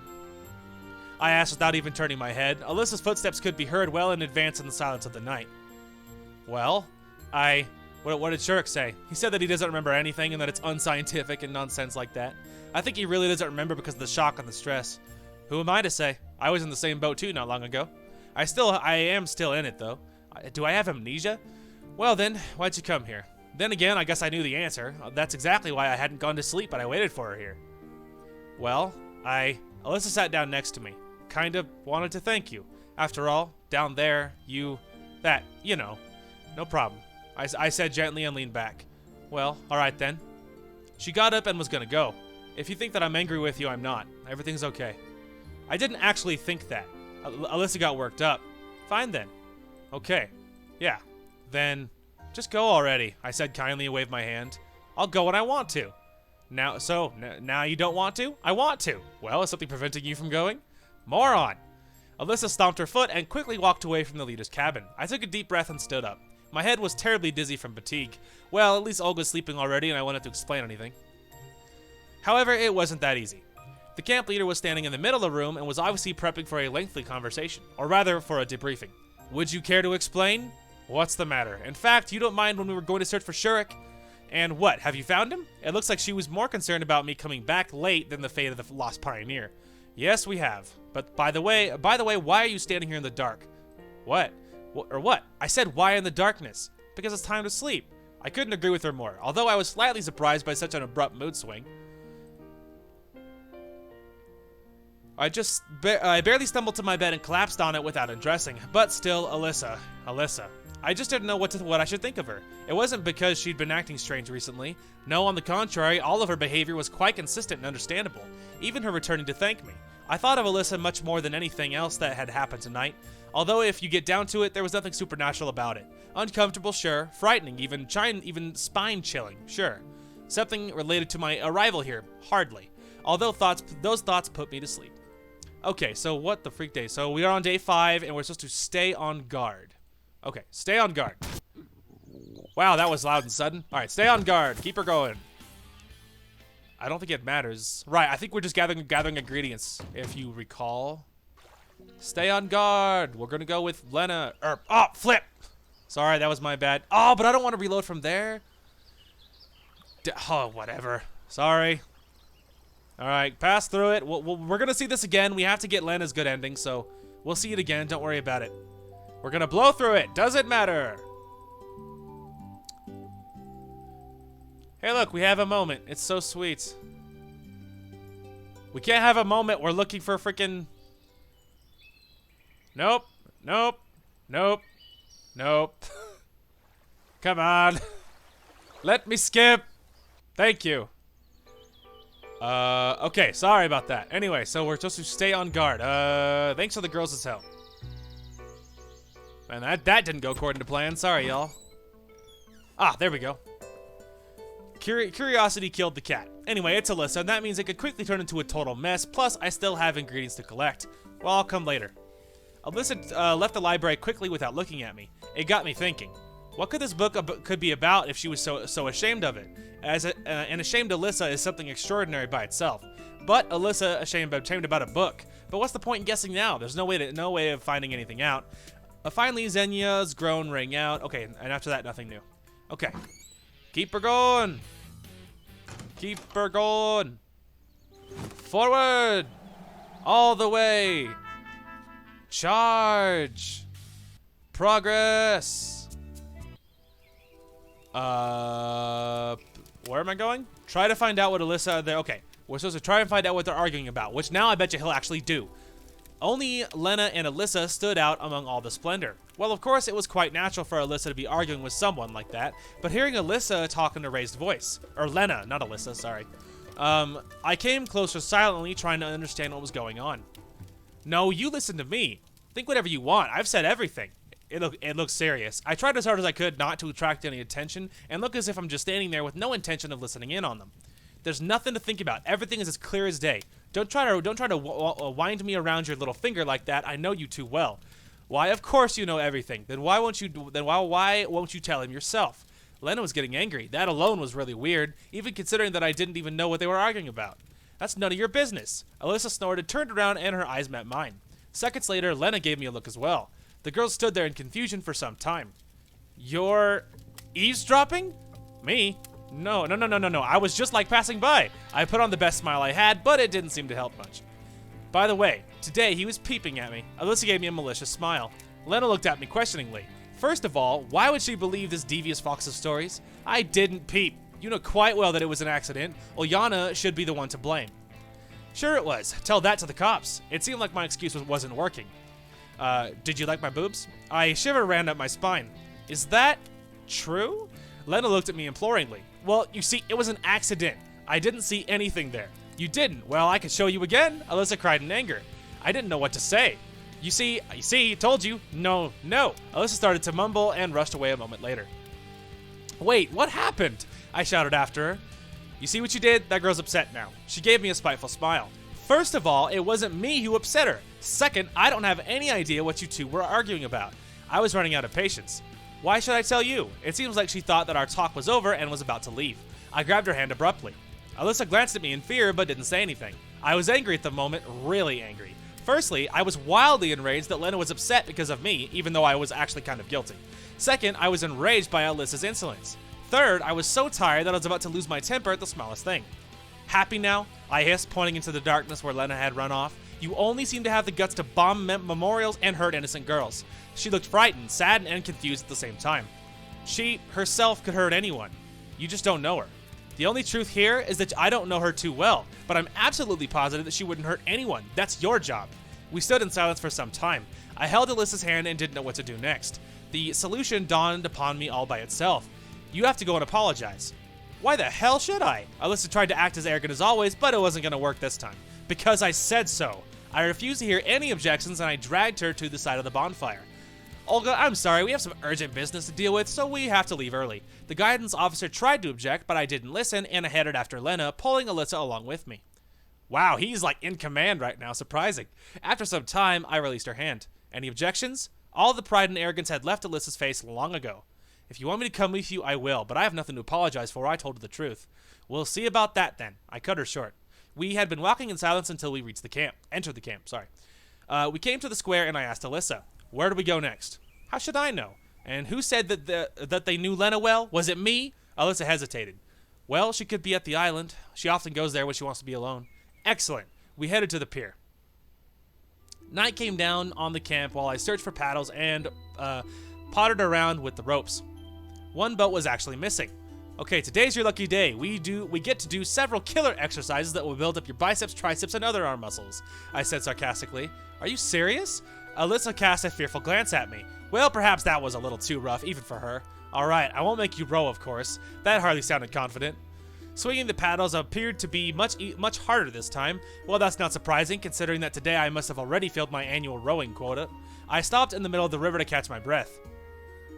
Our camp was covered by night, a trivial and ordinary night. It was one of those nights when the dark sky, stars, and crescent moon don't make you feel anything special. The chirping crickets, yeah, we already read that. I was staring into the darkness trying to make out the shadowy island. How did you get to know her? Alisa shivered a little. We grew up together. She answered slowly after some hesitation, and ended up at the same pioneer camp. What a fabulous coincidence. All these questions, mysteries, and fears that had been so well hidden so far suddenly spawned in my head. Damn, I should just throw her out of the boat and drown her right here and now. Well, that was dark. I can demand answers. Although it could be dangerous unless I'm sure I know what I'm doing. Although but still, I thought that this time I was playing with the white pieces so I could make the first move and not just parry the blows of the opponent. So, what kind of camp is this? Alisa stared at me blankly. Where are we? Why am I here? She kept silent. Answer me, I shouted. Hey, what's wrong with you? If you want me to apologize to Lena, I will. That's when I realized how stupid I was acting, to say the least. She could simply be uninvolved in all that stuff, and what's more, one couldn't lie that convincingly. Alisa's fearful expression was yet another reason to believe her. Sorry. That was all I was able to say at the moment. Yet, I wanted to keep my advantage. The last few meters were really tough. Exhausted, I got out of the boat and lay on the cold ground. Alisa stood nearby staring at me. I thought she was about to goad me or utter me a barbed witticism, but since she remained silent, I assumed that she was still shocked or something. Even though it was rather dark here, it could be easier to hide in my old flat than on this tiny island. Furthermore, Lena must have already heard us as we started crossing the river, so by now it's already too late to ask Alisa any more questions, even though I still had some. Listen, I looked at her but saw nothing. It was a dark night and I didn't have cat's eyes. Well, when we find Lena, you're going to tell her that you never wanted to hurt her feelings and everything that happened in the morning was nothing but a misunderstanding, okay? My voice didn't sound as confident as it did a couple of minutes ago, but confident enough. Although Alisa said nothing, it was clear by the look on her face that she agreed. I stood up and we went off to find Lena. Ooh, things are getting real. Her boat was tied to a snag on the far side of the island. That's very clever of her. One wouldn't see the boat from afar, I mumbled. Well, that means she's somewhere in the trees. Let's find her. I headed into the grove, but Alisa stood still. What's up? Oh, I thought we discussed everything already. It's not that. It's just that it's dark in there. I had to strain my eyes to make out her face. The grove is smaller than my grandmother's daisy garden. What is there to be afraid of? Alisa didn't answer. If you want to know what I'm thinking, I would gladly just leave you here. I never know what trick you're up to. Well, she came very close to me. Let's go like this. She took my hand. I'm like, frickin' deal, dude.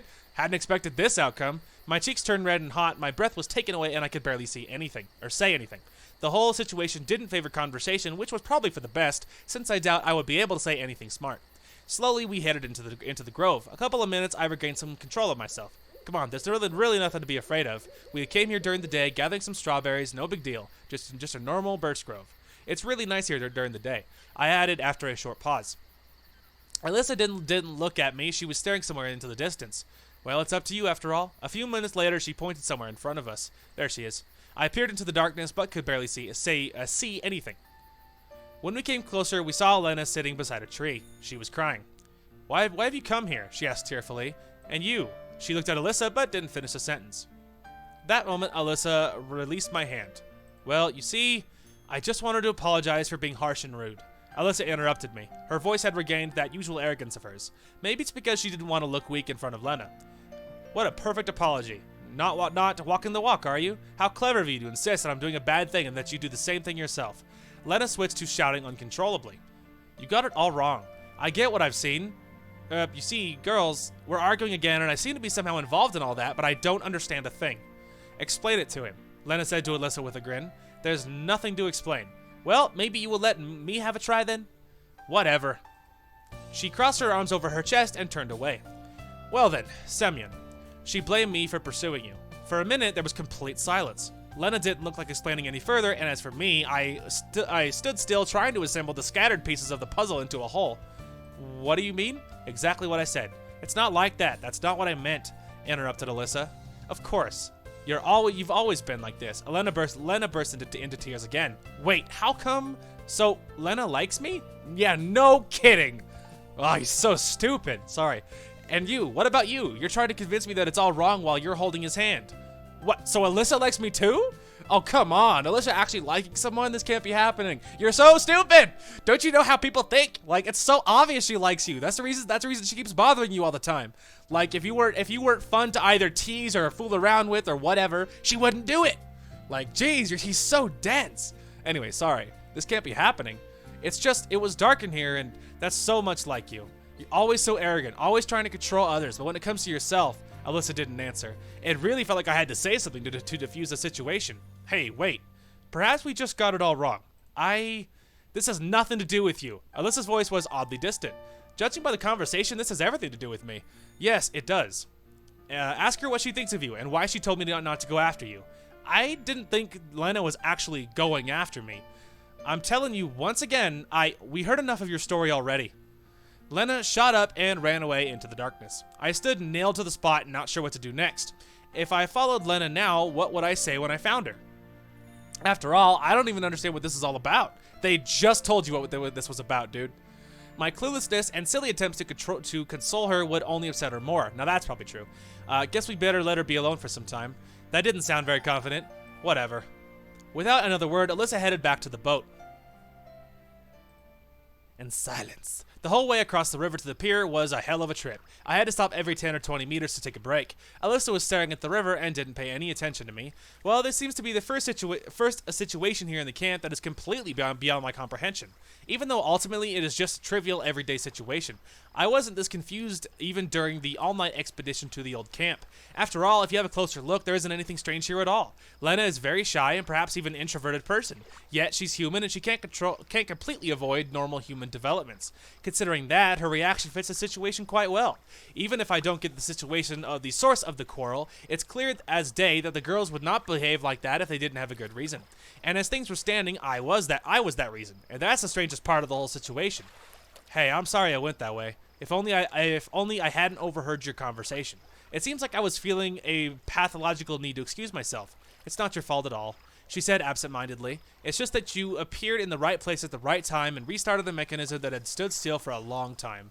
I don't quite get it. Of course you don't. You actually you shouldn't right now. You'll get it later. She cast an intense glance at me. Damn it. Why does this always happen to me? Both at school and college, trouble seems to have chosen me as a primary target. Someone blocked the classroom doors with a mop. I got a written reprimand in my mark book. There was a fight. All things considered, I must have started it. Failed an exam? Well, of course that's my fault, and the teacher who hates me has nothing to do with it. Even my parents always seem to prefer blaming me rather than unfavorable circumstances, a third party's involvement, or the decrees of Providence. At some point, I even started to believe that I somehow do attract trouble. Perhaps Murphy's Law? I can kind of get that. In my case, it was like, if something nasty is going to happen, it's going to happen to me. Yeah, I get that, too. For that reason, I always tried to stay out of any trouble I could become, or where I could become the whipping boy. Well, judging by today, I'm not really good at it. Seems like you've got an aura of some sort. You do attract attention. Surprised, I looked at Alisa. She was smiling. It looks like she could read my mind. Trouble, mostly. Who knows? Who knows? She said dreamily and stared at the river. It's a wonderful night, isn't it? Just like any other one, if you ask me. I felt used up. That's exactly what I'm talking about. Just an ordinary night, nothing special. The best moment to make our most admirable camp leader really happy. She has to know that her favorable pioneer is a nasty pervert who enjoys peeking at naked girls. Something snapped inside of me again. You aren't serious, are you? Why? Of course I'm serious. She didn't look like she was joking at all. Well, suit yourself, but do you really think this is the best time to do that? Aren't you supposed to row? I realized that our boat was still drifting in the river. Wait, don't you dodge my question. Let's get back to the camp. I'll have a moment to think it over. Getting to spend an entire night in a boat wasn't something I could aspire to, so I had to apply myself to the paddles. We barely made it to the pier. I was exhausted, both because of the rowing and because of Alisa's intent to tell Olga about this morning's incident. If I know our camp leader, her reaction will be quite predictable. So, are you actually going to visit Olga now, are you? Why not? She gave me the most roguish smile. It's night after all. She must be sleeping already. Who knows? She might still be awake. Oh, come on. You know full well it was a coincidence. A simple misunderstanding triggered by Olyana. No, I don't. She flung her arms up and headed to the camp. I gathered all my remaining strength, jumped up, and followed her. Pause. Sorry, trying to breathe. At first, I considered grabbing her arm, but then I realized it might not be such a good idea after everything that had happened today. Hold on. I trudged unenergetically along next to her. Let's talk this over. Is there anything to discuss? We silently walked alongside each other for a long time. At least she walked slowly so that I had no trouble keeping pace with her, and I was thankful for it. Hey, is there anything I can do to convince you not to tell Olga? Not sure, but, well, there is one thing. We came to the square. So what is it?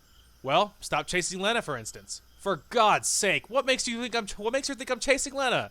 I started to lose my temper. Why are you making up such nonsense? You started that quarrel in the forest. Because of you, we had to go to the island, and here we go again. Enough is enough. I am not chasing her. Alisa stood still, bright moonshine lighting up her face, which showed evident signs of resentment and displeasure. Like I didn't see how you look at her. How do I look at her? Like that. Like what? You know. She shifted her gaze but remained standing still. Hey, stop seeing everyone through your twisted imagination. If you can't stop making up nonsense stories, then at least keep them to yourself. Don't make others suffer because you and your stories. I don't care if you pick on me, but now you got Lena involved. I really lost my temper for good, but Alisa didn't answer. We sank into an unexpected silence that it was only broken by Alisa's sparse sobs. From bad to worse, now you're crying. Have you gone all Wait, I missed that. What was that? Back up. Have you all gone mad here? There we go. I clasped my hands in despair. I could understand why Lena was crying, but seeing Alisa crying is unthinkable, to say the least. I didn't even see her reasoning. Any other time, I would have definitely been shocked, but at this moment, I was just too tired for that. My mind was absolutely blank. To be precise, it was so heavy and full so that not even a single idea would have the chance to dwell there. If I would compare my brain at its prime to a broad highway full of, yeah, he's already made this exact, analogy already. Alisa kept silent. At least she was crying. We get it. His brain's empty. Got it. Thanks. If you really think it's so serious, go ahead and tell everything to Olga. I hope it makes you feel better. Okay, I won't do it, she said quietly and turned to me. The tears were all gone, but her face seemed to express absolute sorrow at the world. I'm just feeling hurt. What hurt you? I asked her tiredly. It's always like that. She gets all the attention and always pushes me aside. I had difficulty understanding what she was talking about and decided to play along. Hopefully she'd finally leave me alone. That's not true. You do draw attention, and people don't overlook you. I don't. I raised my eyes and looked at her. Her facial expression was a mixture of amazement and speculation. See? So could you... All of a sudden, her face became so tender that I flinched in astonishment. Alisa's face turned red and she hid her eyes. So, you really think I'm as good as her? I wanted to say something like even better, but stopped myself. Yes, I do. It seems that she didn't understand that I said it all absolutely insincerely.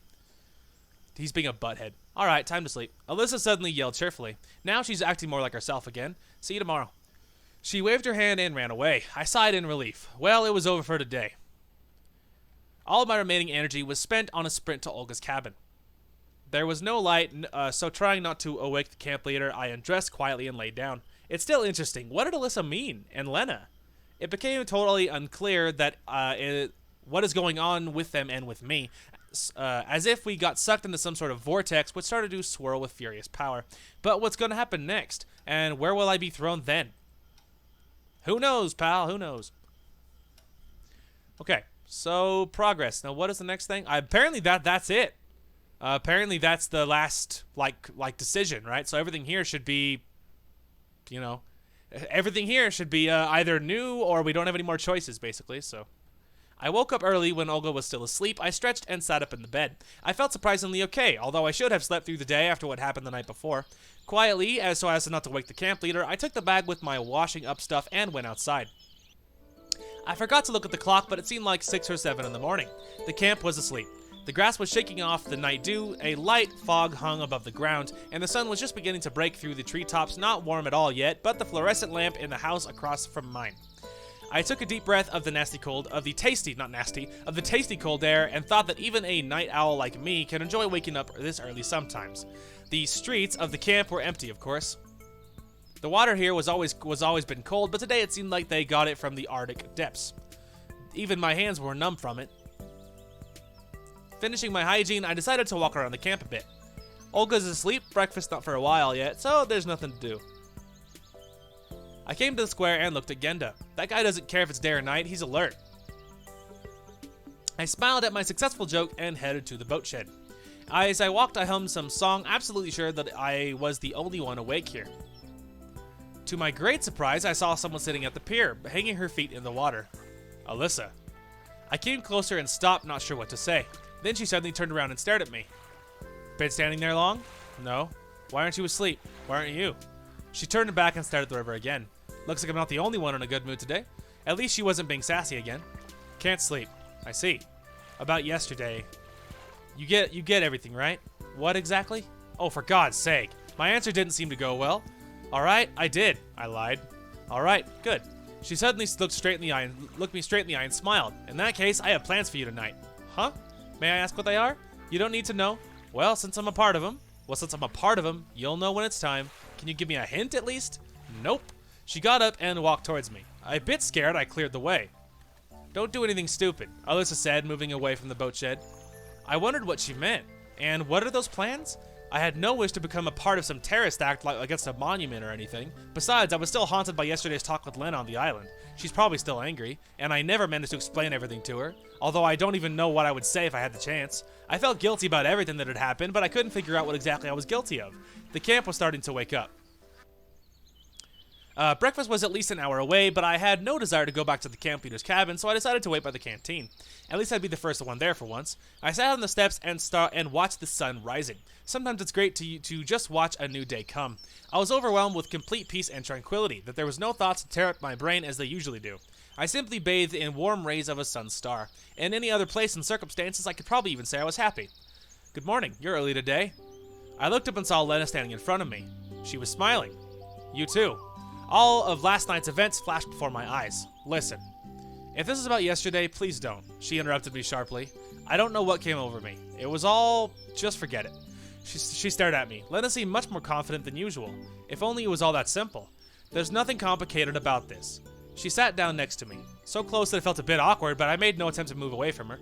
Sometimes I have disputes with Alisa. Yeah, I realized. I see. But in this case it happened because of me. Who knows? She answered, lost in thought. So that's why. You know, I'm embarrassed. Perhaps I really am to blame. Or rather, I'm not trying to say that I'm not to blame, but I was trying to explain myself like a 5th grader to a teacher. Okay, don't. As I said, nothing serious happened. If you think so, you should just think about how to act from now on. Not again. I covered my face with my hands, clearly showing that I have absolutely no idea what's going on here, and that everything, to put it mildly, is very unpleasant for me. Could you express yourself any clearer? What for? She answered evasively. Look, if I don't know what I did wrong, I can't do better.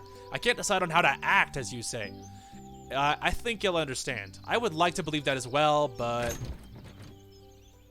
The canteen door suddenly flew open, and Olga came out. Sitting around hungry this early? She said playfully. Good morning, Lena said merrily. She got up and headed inside. Shall we? Yeah, sure. We were not alone. We were not done talking, but pioneers appeared out of nowhere and flooded the place. By the time I got my breakfast, Lena was already sitting, surrounded by Miku, Xenia, and Slavia. Sadly, there was no more free chairs at their table. Feeling down and deliberately not saying hi to everybody, I headed to my favorite place in the far corner of the canteen. I chewed my oatmeal, it really was chewy today, and washed it down with some cold tea, then I began to watch the others. All the pioneers seemed to be here. Some were chatting, some like Electronic and Shirk were immersed in chewing, and some were gopping around like me. I was just about to leave when Olyana jumped over to my table with her tray heaped with food. Bon appetit, she blurted. Stealing again? I asked, openly staring at her tray. A growing body requires a lot of calories. Yeah, you really should grow up a bit, I whispered. What? I didn't think she heard me. Nothing. I headed out. Leaving so soon? She held at my back, disheartened. I gave no answer. I should have taken the washing up stuff back in. I don't want to carry it around all day. Besides, what am I going to do today? Nothing at all came to mind. I was in such a mood that it seemed like everyone was going to show up and invite me on a journey. I left the camp leader's cabin and paused for a moment, then heard a voice calling out to me. Semyon, it was Slavia. Busy? No. Can you help me? Of course. I didn't want to look for answers on a wonderful day like this. A couple of dozen hours wouldn't change my situation at all. What is it? You should stop by the Cybernetics Club. I don't know why exactly, they'll tell you everything. The unfortunate inventors again. Alright? Thank you.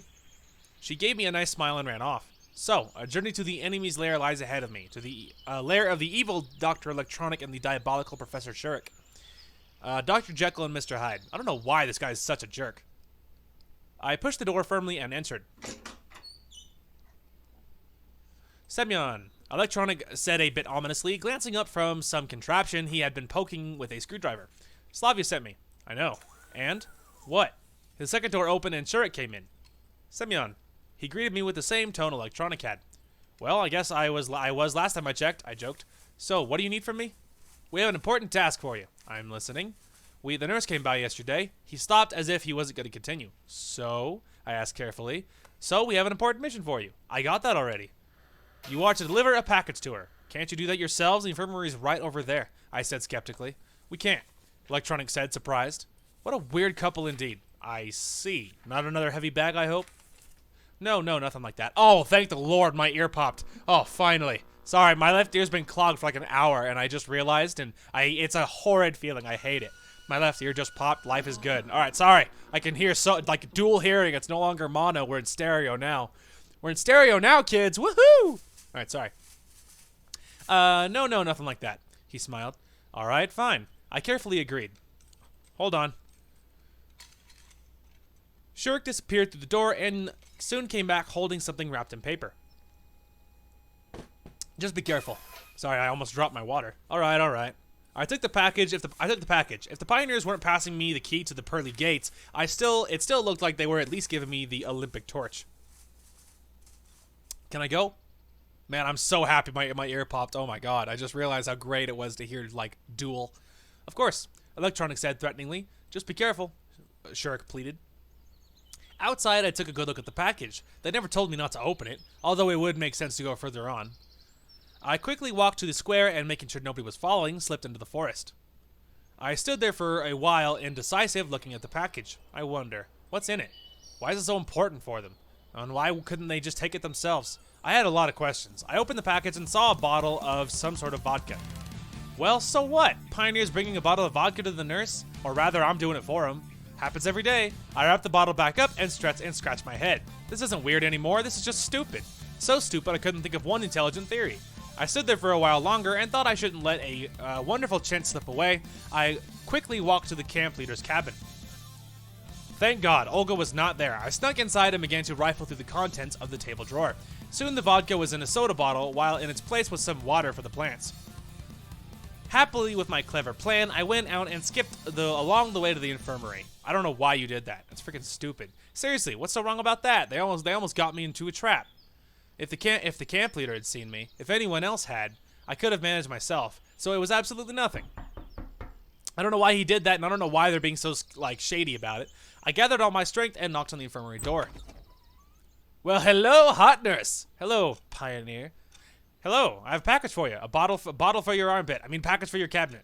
I was so euphoric I began to talk nonsense. Ah, she said. Hand it over. I handed over the package. The nurse stuffed it into the desk drawer without looking. You didn't open it, did you? Of course not, I blurted out. Good boy. All right, so I'll be go, pioneer. I closed the door behind me and let out a sigh. I could always pin this on the crazy inventors, and in my situation I could really use even the most basic of form of stress relief. Ah, what a stupid alcoholic. I came to the square. The clock showed noon. That meant dinner was coming.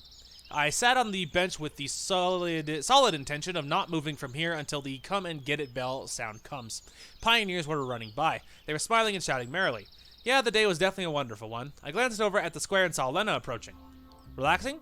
Something like that. She sat by me and looked at the sky. Nice day, huh? It is. It was a bit awkward. Lena seemed different. She was not embarrassed. Her face was not red. She was confident. So, about that conversation. I told you everything already. Yeah, but just forget it. If you say so. We sat for a little longer in silence. I just can't. Not like that. So, what do you think about Alisa? She said, ignoring my inquiry. What do I think about Alisa? I repeated, lost in thought. I don't really know. Why? You're just so worried about yesterday.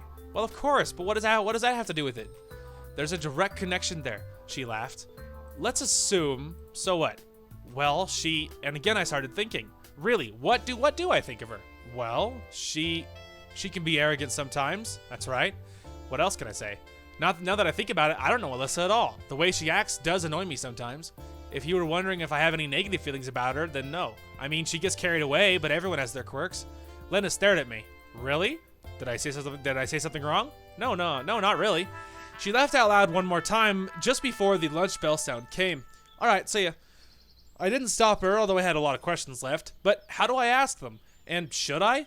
They obviously keep telling you to shut up, dude, so I would just, whatever happens, happens. But I feel like he's being stupid about this. They both like you, and Alisa feels this inferiority to Lena, and Lena feels like Alisa is arrogant and mean or whatever. And it sounds to me like the way earlier, the way Alisa was talking, I bet that something really good for Semyon and Alisa is going to happen tonight. And it sounded to me like she's like, you understand that I like you, right? And he's like, yeah, even though he actually didn't. I don't know why he's so stinking confused. It seems pretty straightforward to me, but whatever. Whatever, what do I know? There were only a few spots left, so I had to sit with Electronic and Shurk. Did you deliver it? Yep, I delivered, I answered lazily, poking my fork at the buckwheat kasha. No incidents? No incidents. Well, what was in there anyway? You didn't open it, did you? He stared. No. Great. Again, shady. Finishing my meal, I went out. I was struck by a sudden yawn. Taking a nap wouldn't be a bad idea. I headed to the camp leader's cabin. It felt like the summer sun was going to melt the whole planet, together with all its inhabitants. There was nowhere to hide. The sunlight seemed to reflect from every surface. Looking up, you risked being blind. Using my last bit of strength, I pulled the door handle, entered the room, and fell onto the bed. Of course, I wouldn't expect the cabin to be really cool, but it was much better than outside. Blissfully, I stretched out on the bed and closed my eyes. Strangely, sleep deserted me. I was overwhelmed with thoughts teeming in my head. Here is another theory, a solution to the problem of how I got here. Here's an explanation of what's going on here. And here is the true form of all of those inhabiting this place. I remembered Lena saying, "What do you think about Alisa?" Seriously, what do I think of her? And what can I think of a person I've only known for a few days? Can I just draw conclusions based on a couple of words and deeds? Although her deeds, I laughed a bit. Any irrelevant organization would draw the right conclusion based on the monument bombing. Still though, I don't care? Maybe I really don't think of anything of her. Can one be interested in a person who's not interesting? No, that's some sort of absurdity. I don't know why he's going so philosophical, like it's really simple. A knock on the door. Come in. I was too lazy to get up, so I just sat up a little bit. Well, hello. The door opened and I saw Alisa. What a coincidence. She stopped, unsure, and stared at me for a couple of seconds. Guess you were looking for the camp leader? Why would she, though? No. What's up, then? I was looking for you. She sounded calm and not aggressive at all. I caught myself thinking that I was not afraid of her and had no concerns of when she behaved like that, normally. What for? I want to make everything clear. She sat on the bed across from me. What exactly? I want to clean up any misunderstandings or miscommunications. Oh, thank you! Just spell it out. This guy is, like, really stupid, so you're gonna have to, like, really spell it out for him, because he is really dumb. Alright, I'm up for that. Have you spoken with Lena today? Yes. About what? Nothing, really. She keeps dodging everything, and this guy's an idiot. You're lying. Alyssa looked stiff and worried. She crossed her legs and bit her lip. You do understand, I'm always assumed to be guilty whenever anything happens. Well, you always are guilty, I said thoughtlessly. A spark flashed in her eyes, but she kept talking calmly. How about he stops triggering her if he knows it'll piss her off? How about you stop being dumb? Ugh, he's so annoying. Maybe. But in this case, me and Lena were always like that. Even if she starts something, she's all innocent and I take all the blame. So you're saying that Lena... Actually, I don't really know what you're saying. You never understand anything, do you? She fumed. This is strange. I wouldn't call myself slow. I would. So explain. You do know that Lena likes you. She went red after those words. No, I answered truthfully. Well, now you do. Now I do. An uncomfortable silence overtook the room. I was processing what she said, and Alyssa seemed unsure of how to continue the conversation. Lena likes me. Could I ever have guessed? Unlikely, because you're stupid! My intuition is usually good. No, it's not. But when it's all about me and my feelings, it does not work at all, I noticed. The weirdest thing was, I accepted the news with almost no worries. Right at the moment I was listening to Alyssa, I was focused only on her. I could think about the rest later. And she thinks I'm gonna steal you away from her. She thinks that all the time, understand? Even though I'm always the other way around. Everyone looks at her because she's not such an angel and no one pays any attention to me. To them, I'm just a shoulder to cry on. Alyssa started screaming. Look, please don't get so upset. I don't think of you like that. Of course. I still had no idea what forced her to be so honest, and I didn't know how to react. Moreover, I wasn't worried at all. It was like I was watching another episode of some TV series, and what was going on in the room was on the other side of the screen. I understand. I was the reason for all of it, but today Lena said it was okay. That's just like her. You've probably realized that she's not as quiet as she wants to seem. I'd started to guess. If I can do anything, tell me. Alyssa raised her eyes. Only then did I see she'd been crying. Some sort of worry stirred inside me. I could not treat this conversation like I was an outsider anymore. Yeah, no kidding.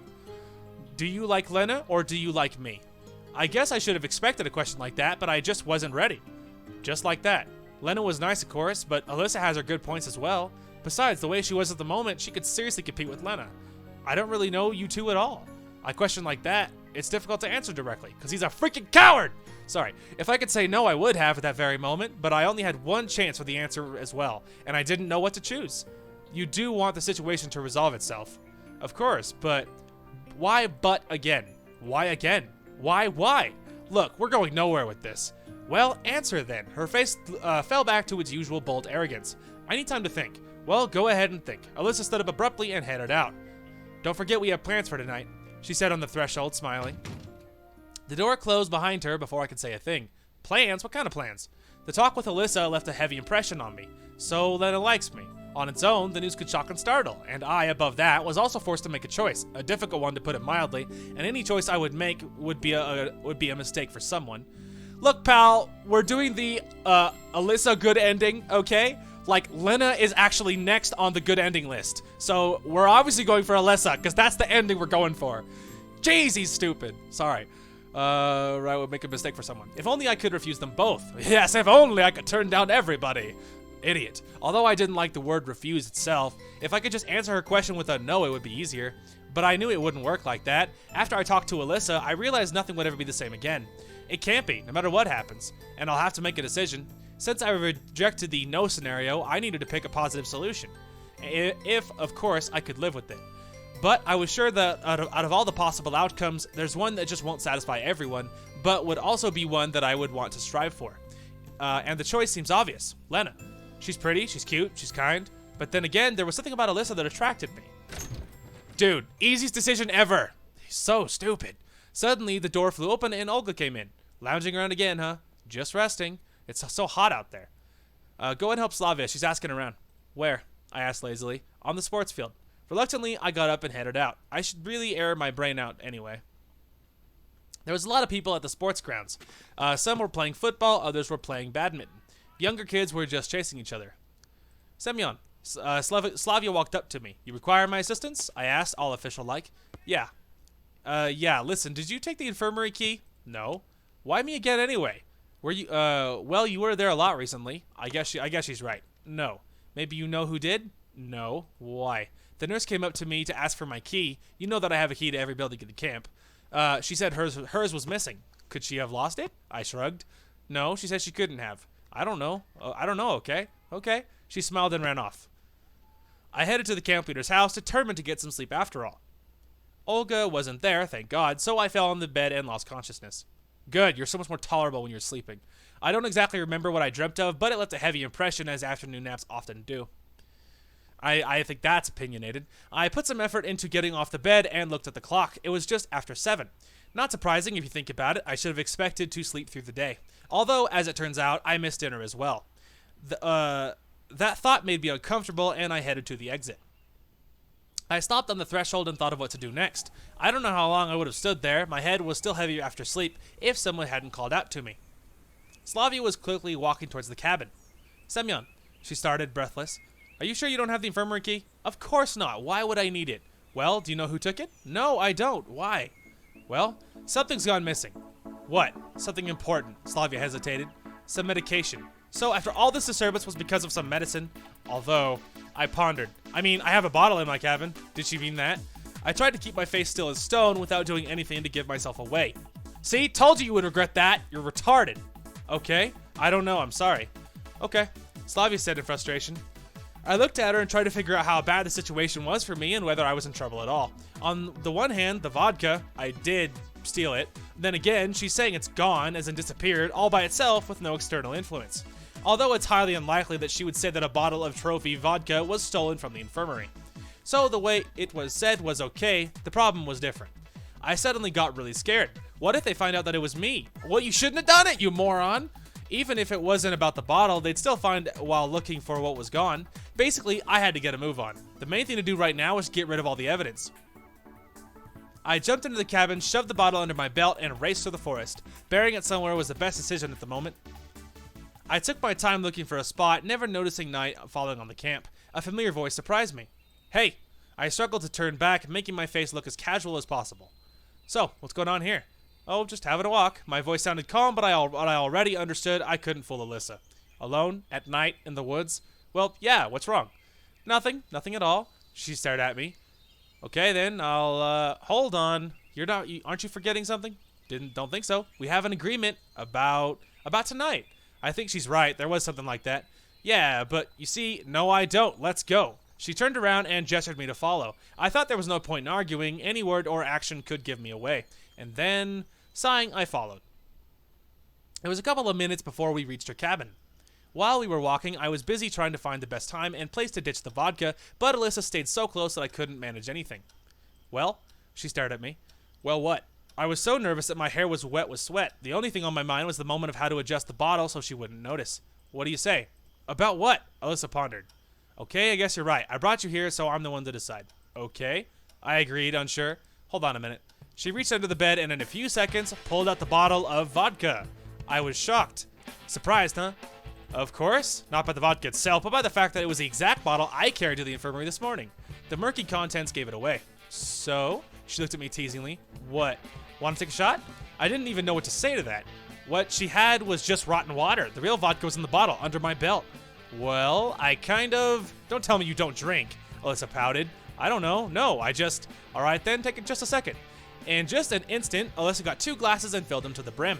Let's do this, she said, giving me one of the glasses and downed hers before I could answer. Ugh, she gasped. In a moment, she realized. What on earth is that? She started spitting. They call this vodka? Despite my difficulty, I couldn't help laughing. What are you laughing at? Alisa shouted, red in the face. I'm asking you, what's so funny? It actually is funny. So you're having fun? Drink yours and you'll see how you laugh then. I had no desire to try the stale water, but just tried to avoid making her suspicious, I asked.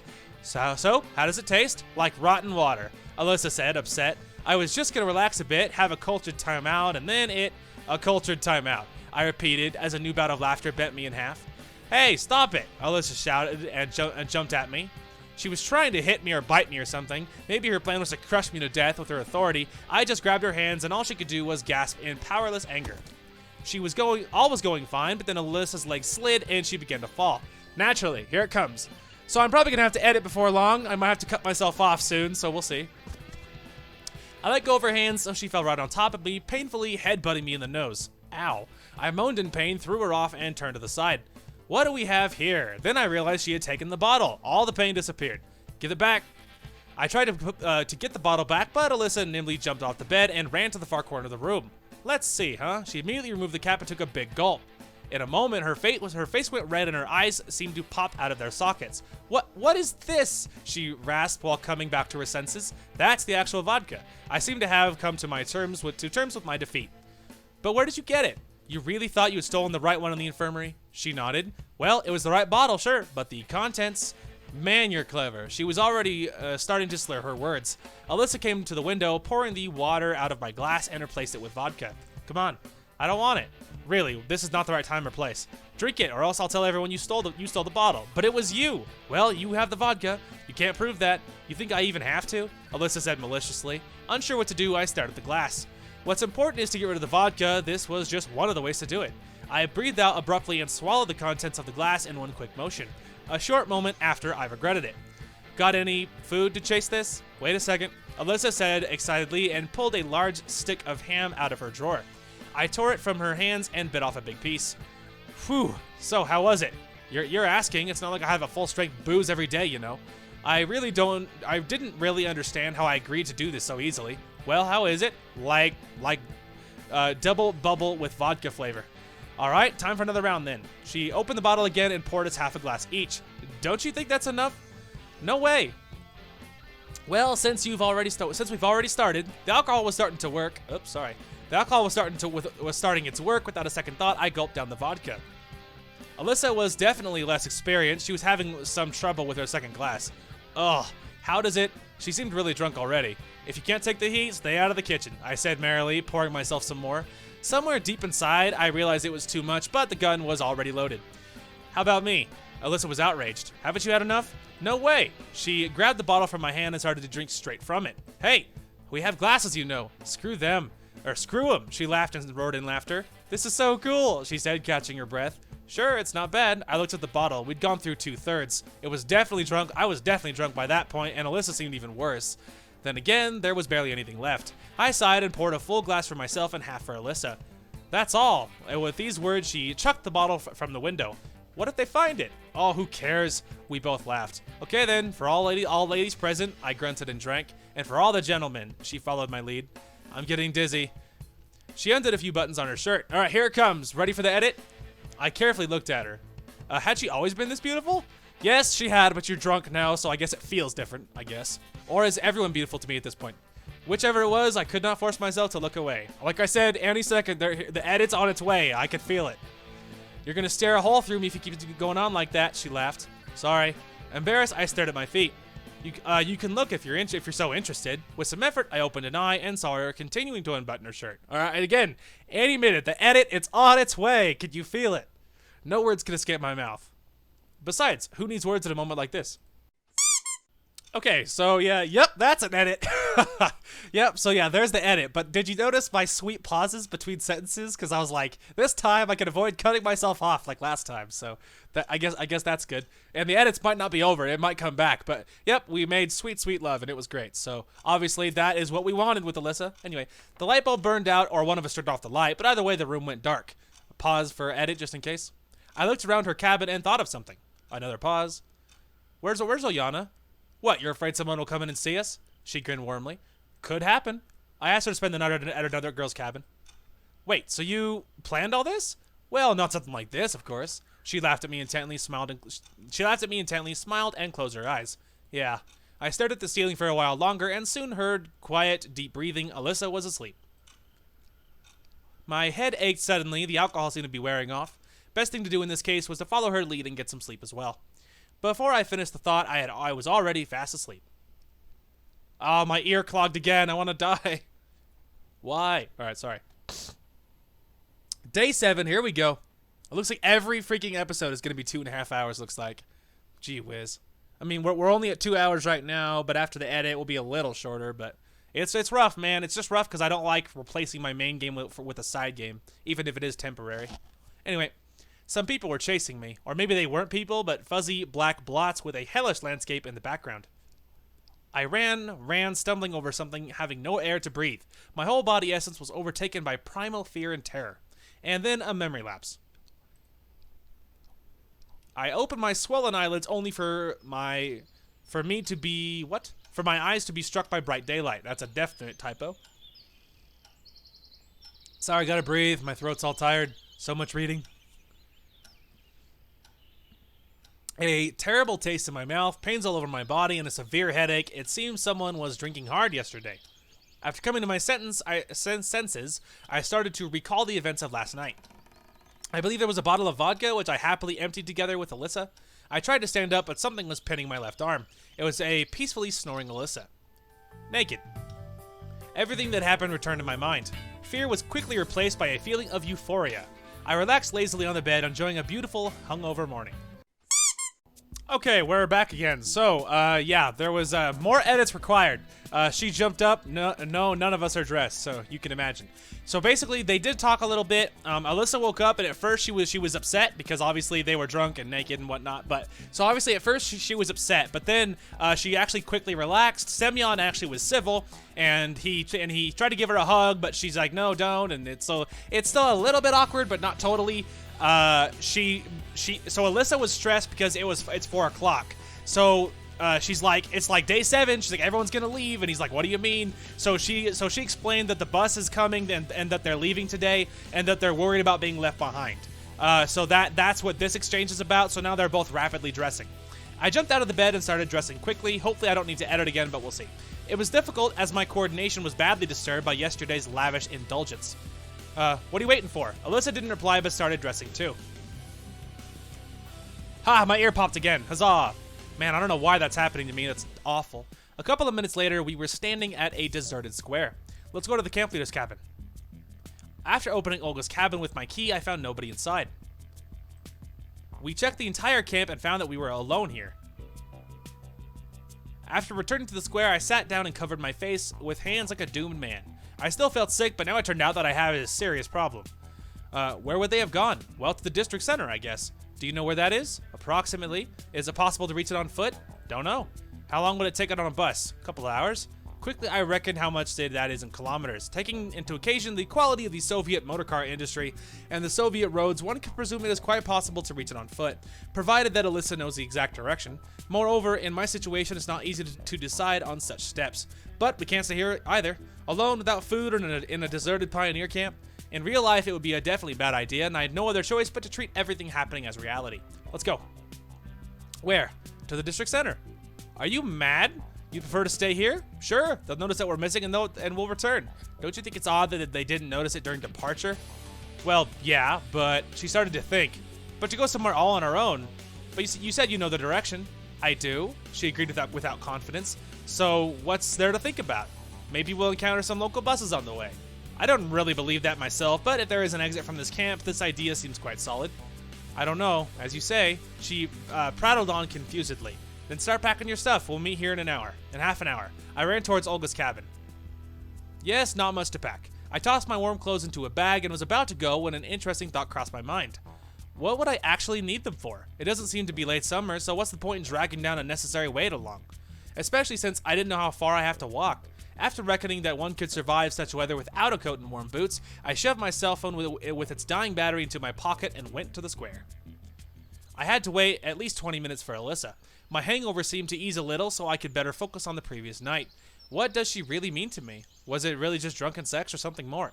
Naturally, I can't speak for Alisa. It's difficult even to speak for myself. I began to remember the course of my acquaintance with her, how she teased and mocked me at first, her arrogance and self-confidence. It was more than compensated for by the tenderness of last night. It was already clear that she is not the person she wants to seem like. But what kind of person is the real Alisa? And do I have any feelings towards her? I do feel sympathy, a sort of affection, but is there something more? My reflections were interrupted by Alisa. Here, take it. She held out a huge backpack to me. What's this? I asked skeptically. My stuff. Why so little? I brought as much as I could fit. Look, though we don't know how far we have to go. Maybe we can take only the most necessary things? So what? I just have to throw it away, leave it here? Alisa sniffed. Firstly, I couldn't understand why she even has this much stuff, and secondly, what's so valuable in there? But the chivalrous duty of carrying it is mine, isn't it? Of course. She smiled archly. Archly? I don't know. I evaluated how much it would weigh. About 10 kilos, I guess. I could carry that for a few kilometers, but not much farther than that. Oh, what a baby. You do understand that we'll not get very far with it. Well, we'll do our best. You mean I could throw something out later? We'll see, she answered with her eyes flashing slyly. Okay, I'm taking you at your word. After all, as I have to carry it, I have the right to throw things out of it. So our journey began. He is such a baby. It took me less than an hour to start getting tired. Like I said, what a baby. I would never have thought that I possessed such stamina. Either the backpack was easy to carry, or last night's exercises had trained my muscles. I stopped on the roadside and threw Alisa's belongings to the ground. What are you doing? She was clearly resentful. Do you want to carry it yourself? Of course not. In that case, I need to rest. Naturally, the most rational decision was to get rid of most of the stuff, keeping only the most necessary things, but I couldn't bring myself to such drastic measures. You've been keeping silent the whole time. Alisa was staring vacantly down the road that receded into the distance. What is there to talk about? I don't know. But you're behaving as if nothing happened. Did something happen? She asked absent-mindedly. Well, you know. Had enough rest? Then let's go. Alisa began to quickly walk away from me. Hey, wait a minute. I shouldered the backpack and ran after her. We'd been traveling in silence for some time, with Alisa silently ahead and me behind. I had no idea how to start a conversation. She seemed to be having obvious hints that the night's events were one big mistake, giving out hints. At least it seemed so to me, though from my point of view, what happened was meant to happen. For the last few days in the camp, I'd definitely been attracted to Alisa, and I believe she was attracted to me as well. In that case, what's the problem? Maybe she doesn't want to be just a one-night stand. You know, she turned and looked at me. If I did something wrong, you did nothing wrong. But it just turned out this way. So it was just an accident? I didn't say that. Then what did you say? My inability to get a straight answer made me begin to lose my temper, and I raised my voice. You're just giving me hints, ambiguities. That's a ridiculous word. What about straightforwardness, sincerity? You weren't like this before. People tend to change. She slowly paced forward. Change? You call this a change? You're a completely different person now, just like Lena, really. Alisa stopped but didn't turn. Don't compare. Got it? Don't compare me with her. She spoke quietly, but there was a rage in her voice. What? I was somewhat taken aback. You blame me for everything, but what about yourself? You're constantly looking at her. Even now you managed to see her in me. Wait, what? Why did you come yesterday then? You could have gone to her. You did know. Did know what? Did know that I was waiting for you. It seemed that making this confession was a hard decision for Alisa, but at first I assigned little significance in her words. Well, you yourself told me to come yesterday, so this isn't about that. Alisa burst into sobs and covered her face with her hands. I was completely taken aback. I still didn't get what she's hinting at, so it was impossible to talk normally. Sorry. Forgive me. Stop apologizing. What if I said or did something wrong? But if I said or did something wrong. So what's the point in apologizing if you already did? Better to behave yourself from the beginning. But I don't know how. Alisa looked up at me. There was so much sorrow in her gaze that I couldn't bear it and I turned away. We stood like that for some time. Soon she seemed to pull herself back together. Okay, forget it. Let's move on. Naturally, I couldn't forget it, even if I wanted to, but I had nothing to say anyway, so I followed her in silence. I don't know why this is so difficult. This seems pretty freaking simple to me. Just tell her. Just like, if you know that you're attracted to her and you believe she's attracted to you, just say it. Like, I don't understand why they have to dance around it for 900 days. Like, just say it. I don't understand why it's so difficult. It's beyond me. Like, if you think that, you're just like, it wasn't a mistake. I do love you. Like, why is that so hard? But hey, whatever. What do I know? The sun was slowly moving below the horizon. I was immersed in thoughts and even forgot about that heavy backpack on my back. I have to say something. Do something. Alisa is expecting me to. At least a few words. But what should I begin with? How about I love you? How about that?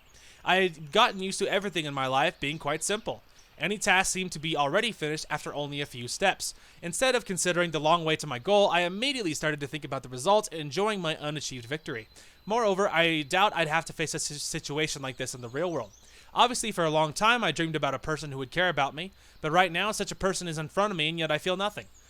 And I can't tell Alisa either yes or no, just because I don't know what'll happen next.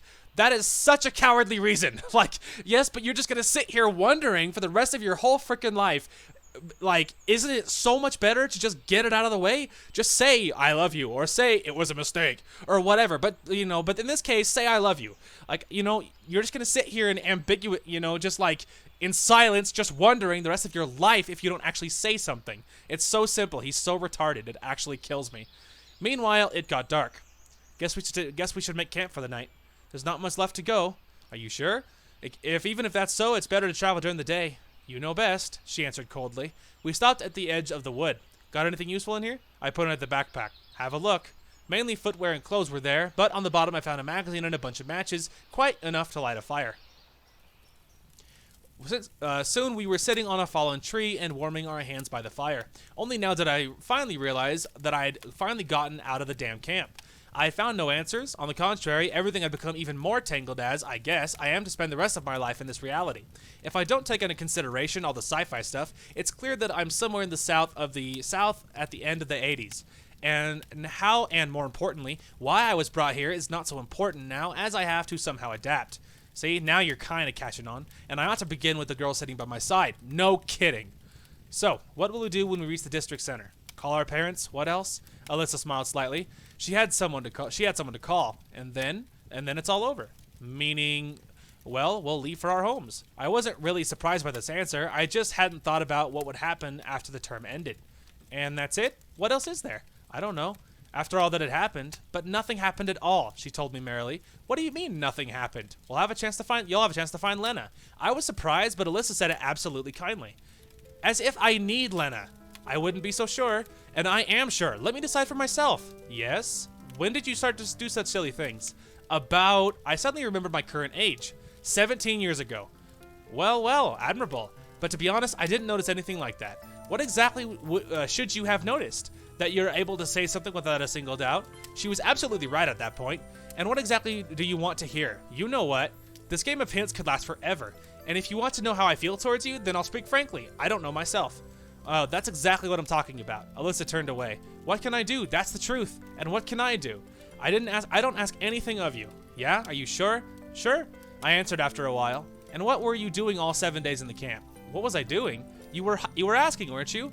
What was I asking for? And for what reason? Can't you talk in a way that people can understand? The mind readers are on vacation. And if you wanted to, you would understand. I can't understand without an explanation.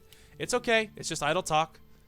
Oh my god, this is so frustrating. She stood up and walked towards the road. No way.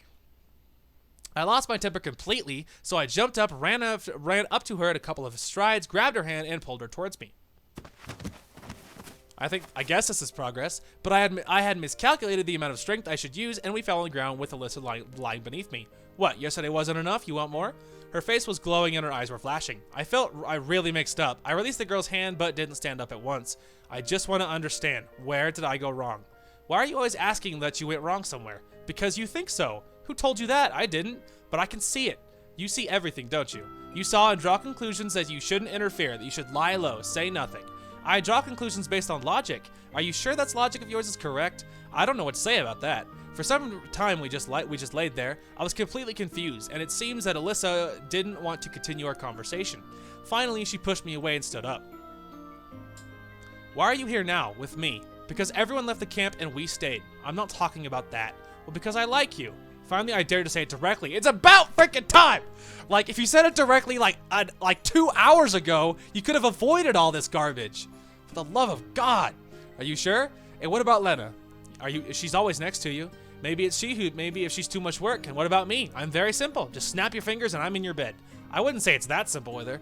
Don't put words in my mouth. You say it's nothing, so there's plenty of room. You say nothing, so there's plenty of room there. And you think for a dozen others. Well, she was absolutely right on that point. I didn't think anything like that. So, do I have to just simply believe all of this? You don't have to believe, I'm not forcing you. But it's the truth, so I'm not gonna make anything up.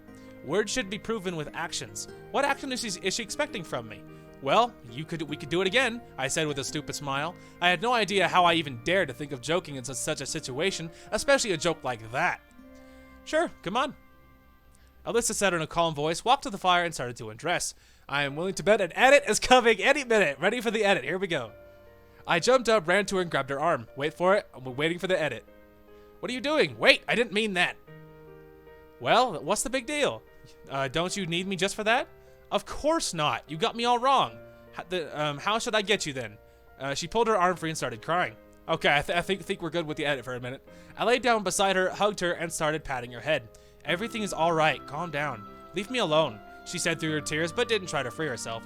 You see, I had a hard life before this camp. I just hadn't gotten used to this. I don't know how to act in situations like this. I've been alone for a long time. No friends, no loved ones. I have just forgotten how to feel and how to love. It's hard for me. It's so much easier not to get mixed up in those matters. Finally, it became just normal not to. And here we are, something I never could have imagined. It doesn't mean that I am not an egotistical bastard, although I guess it seems that maybe I am. I just can't do it that right way.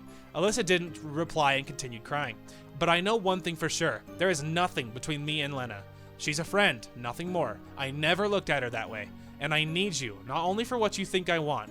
I just don't know how to tell you the things you want to hear that carry obligations. You see, I am in the kind of situation now where I even don't know what will happen to me in the next hour. And here, Alisa seemed to not be listening to me at all, or my excuses that just didn't reach her.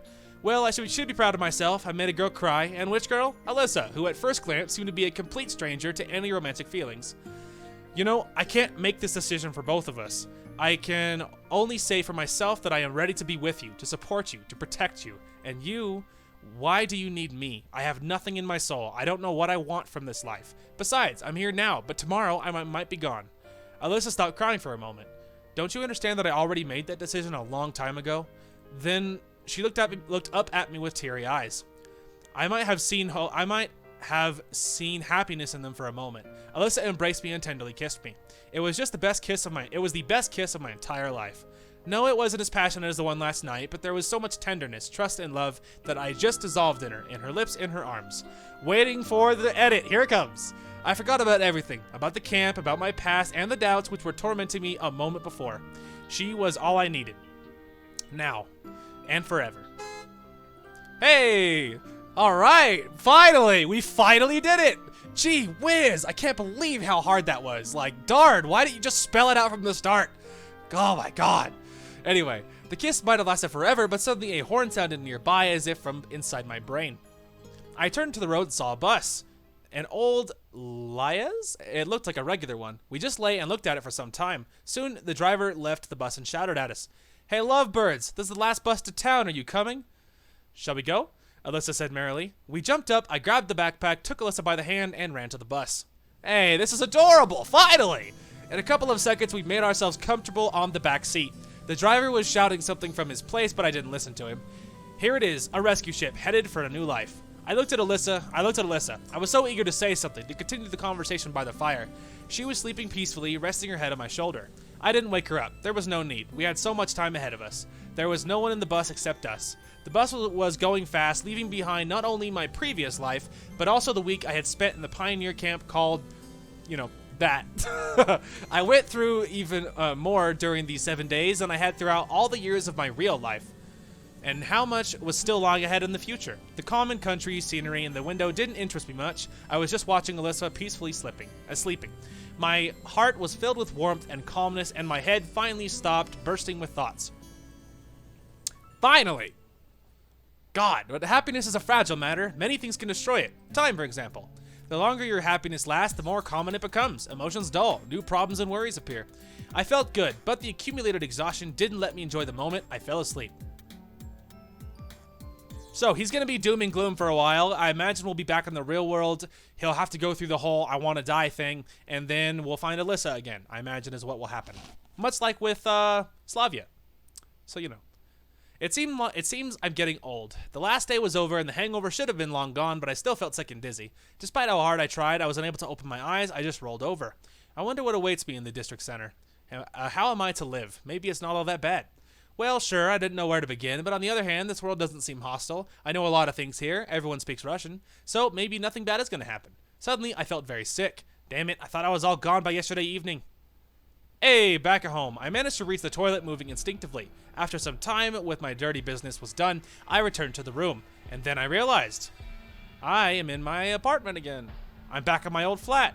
However, it's not so old. It seems that nothing has changed during the week of my absence. The dust layers haven't even grown thicker. The keyboard position, monitor incline, and the stain from the cup of tea on the table just stung my eyes. Theoretically, a man in my condition shouldn't notice such details, but the entire room drew my attention to the most minor of details as if it was twinkling with different colors. The socks were thrown around in exactly the same manner as they had been before. The blanket sat rumpled on the unmade bed as it was before. The dirty window showed the same view of the street like a cracked kinescope. In vain, I tried to become terrified or at least scared. Maybe it's shock effect, post-traumatic stress disorder, or something like that. After all, several hours ago, I wasn't even thinking of returning to the real world. The pioneer camp, the girls, Alisa, the mystical district center where I would have arrived if I hadn't woken up in my flat, all that had started to seem real to me. Maybe my fantastic vacation to the camp was just a dream? My feet started to rack up circles around the room. I held my hands behind my back and started to think everything over. Only one thing is clear. I've returned as suddenly as I arrived there, without any reason or logic. Maybe there was some sort of explanation, but it's beyond my or human comprehension. Whether it was a trick by interstellar forces or a supreme mind or government experiments, I believe the last one to be the least likely. They left no clues. If I was unable to find answers in the camp, it would be foolish to expect things to become clearer here. It's like searching for evidence in a house that's been burned to ashes. Even if a crime was committed, all the evidence was destroyed by fire. Maybe if I had the skills and equipment of a criminologist, I would find something, but the memories of the last week spent in the camp are all I got. But it wasn't a dream. I knew it for sure. My hangover was absolutely real. My feelings and emotions were genuine, not just the stuff of dreams. Therefore, I have been there. I spent a week in the camp, in the pioneer camp with the camp leader and the pioneers, with Alisa. Memories of her made me sigh. It would have been great to leave with her. Wait a minute. What's wrong with me? I should be glad I returned home to the real world. Shouldn't I? For now, I just couldn't evaluate the situation reasonably. I couldn't understand whether I wanted to stay there or enjoy my long-awaited return. I noticed a 5-ruble coin on the table. I took it and began to toss it up without any purpose, counting the number of heads and tails. A long time ago, maybe even in school, I heard that an infinite number of coin tosses, the possibilities are not equal to 50% each. I think I heard that. Maybe it's because a coin doesn't have a perfect shape and weight, and because of some other reason. However, after some time, I counted 70 heads and 71 tails. So the theory of relativity lies, but I'm not the man to judge it. I don't know much about it. I recalled my childhood when I heard the word tails for the first time. Why are we talking about this? This absolutely is completely unrelated and unimportant. For some reason it made me think of squirrels. Of course, why not? Maybe there's some logic in this. A squirrel does indeed have a tail. Why? Why are we talking about this? Now this theory seems strange to me, but at the same time I couldn't find any conclusive evidences to disprove it. So does it mean that squirrels move more frequently than heads? But one must consider that a squirrel has a head as well, so I yanked my hair inside, exhausted. Now is not the time of thinking of such rubbish. No freaking kidding. On the other hand, what is now the time right? What is the right time for? What can I do? What is under my control? If I hadn't bothered trying to find answers during the week there, what would be the point of thinking now? Maybe I should just try to go back to my ordinary life? The words ordinary life are painful to me. Why did I choose that specific word? I could have just said past or former or something else. I guess because it was just what I was used to. That's the most obvious answer. As they say, when you get used to what you get used to becomes second nature to you. Instantly, all of the last week's events floated before my eyes. Did I really want to stay there so badly? Was it just 1 week enough for me to get used to Olga picking on me all the time, Ulyana's pranks and joking around, or Alisa's cheekiness and mockery? I had no answer for this question, but it's obvious that I already miss it. Although I'm sure I'll never return there, obviously I can't tell whether the force that brought me there might want to entertain itself again, and again, and again. It is possible, but for now I have what I have, an adventure that I'll remember for the rest of my life. Damn it, how many people get to experience something like that?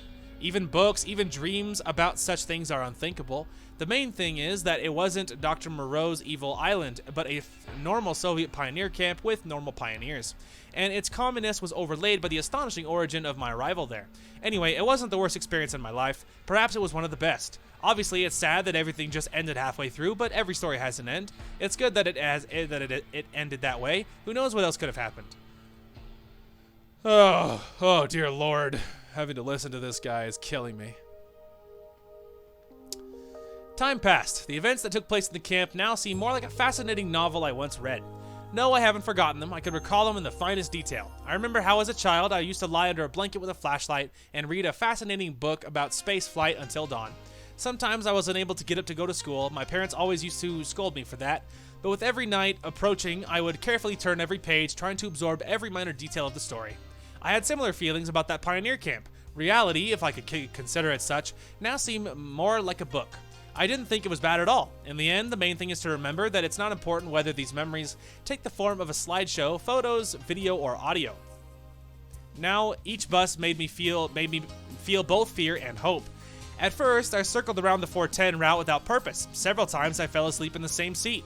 But nothing happened, not even a trace of something supernatural.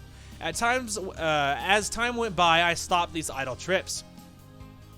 Something changed in my life. I just couldn't do otherwise. A couple of weeks after my return from the camp, I took up my guitar that was lying lonely and gathering dust in a corner. Striking a couple of chords, I remembered Alisa.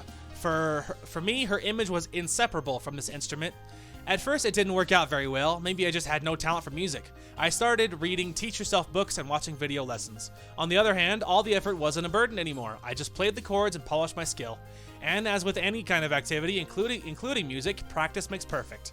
About half a year later, I realized that I'd achieved some results. At least I could now smoothly play parts of my favorite songs. Satisfied with my progress, I put a couple of advertisements on music forums intending to form my own band. I still had no idea what kind of music I wanted to play. My taste varied from something really heavy to anime soundtracks. At first, it seemed impossible for me. I would have to communicate with strangers, and what if they were just too different? Anyway, how do I explain to the others what music I want to make? But it all worked out much easier. The potential candidates turned out to be not so frightening, and our tastes were mostly the same. After all, we shared the same goals, so issues stemming from a lack of understanding could be resolved.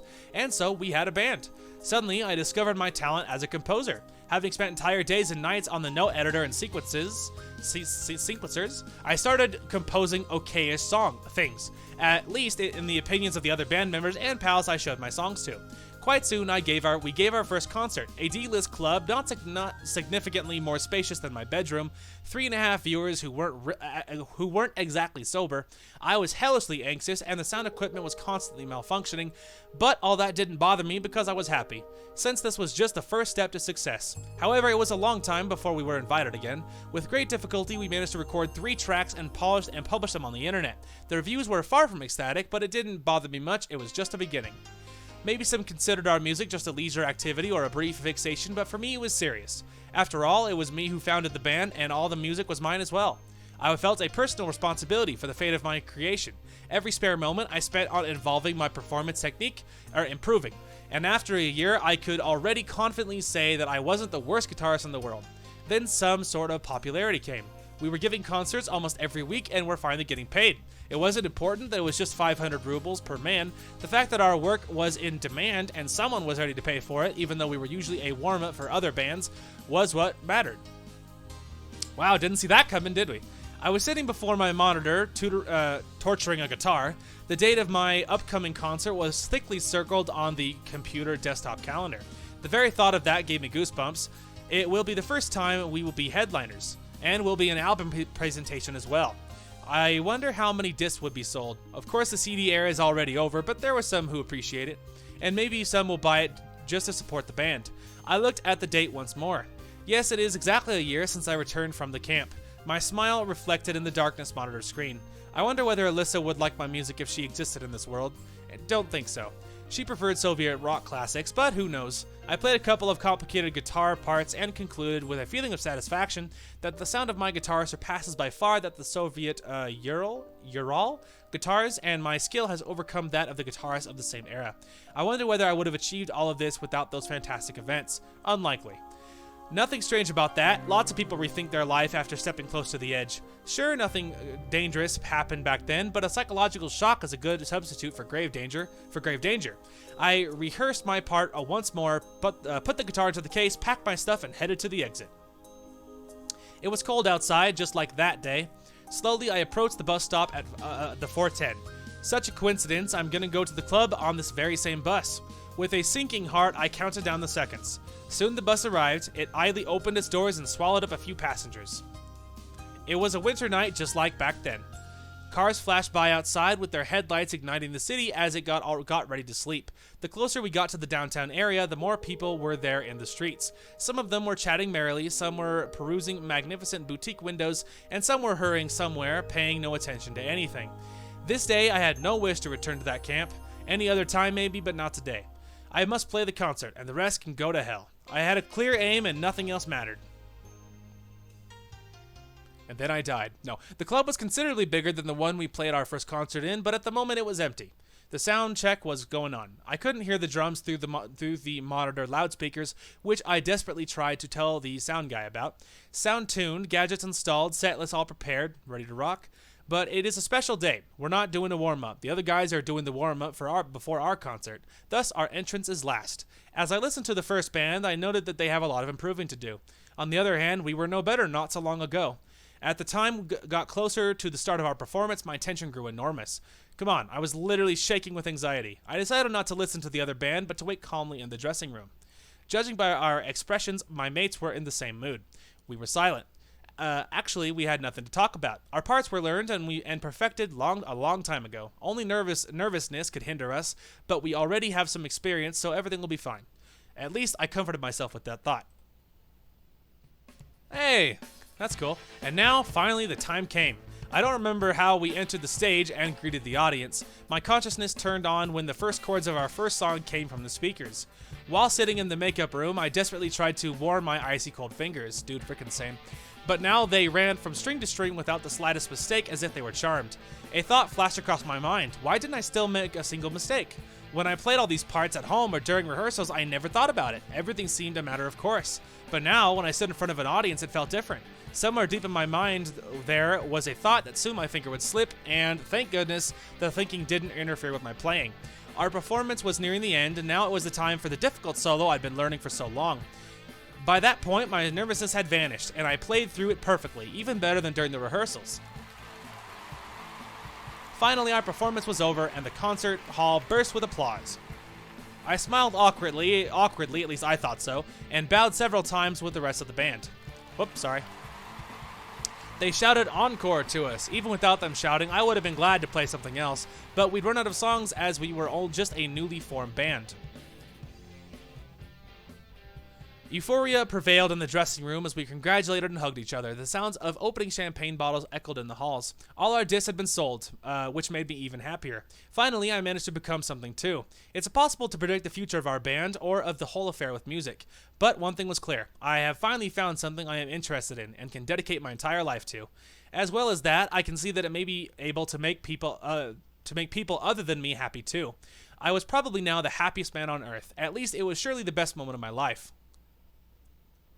The club is empty. Instruments are packed, and I am waiting for the others so we can go home. Haha, I knew it! Hey. I turned around and saw a girl standing nearby. Her tone wasn't too polite, but it wasn't hostile either. I liked your performance. Thanks. The darkness of the club prevented me from clearly seeing her face, but I was sure that it was extremely familiar to me. And you? I stepped forward. Exactly. It was Alisa. I froze on the spot, unable to speak. What about me? Nothing. I just thought I'd seen you somewhere. I decided not to jump at her with questions about a pioneer camp. After all, it's possible that this girl merely looks like her. Or something like that. Whoops, sorry, my mouse flew off screen. Anyway, it was obvious that she was seeing me for the first time, or at least pretending to. Well, generally it's true, she appeared. My name's Semyon. Forcing an artificial smile, I offered her my hand. I actually knew that. How? Read it on the internet. Yes, of course. And you are? Alisa. She replied somewhat confusedly, so I was right. But how right was I? Listen, did you ever go to a Pioneer camp as a kid? No. Why are you asking? It just seemed that I'd met you there. How could you have met me there if I've never been there? She laughed. Yeah, all of you musicians are... She said, yes, all of you musicians are somehow strange. No doubt. Well, I just wanted to say that your music is not too bad. Alisa turned to leave. I felt that I needed to do something, say something. Will you come to our next concert? When? To be honest, I had no idea. Soon. Yeah, maybe. Send me a message. Sure. We shared our contact details with each other. Sorry, I skipped that too fast. Then I'll see you again, probably. She waved her hand and went out. Obviously, I had no idea if she was the very same Alisa I met at the camp. She is.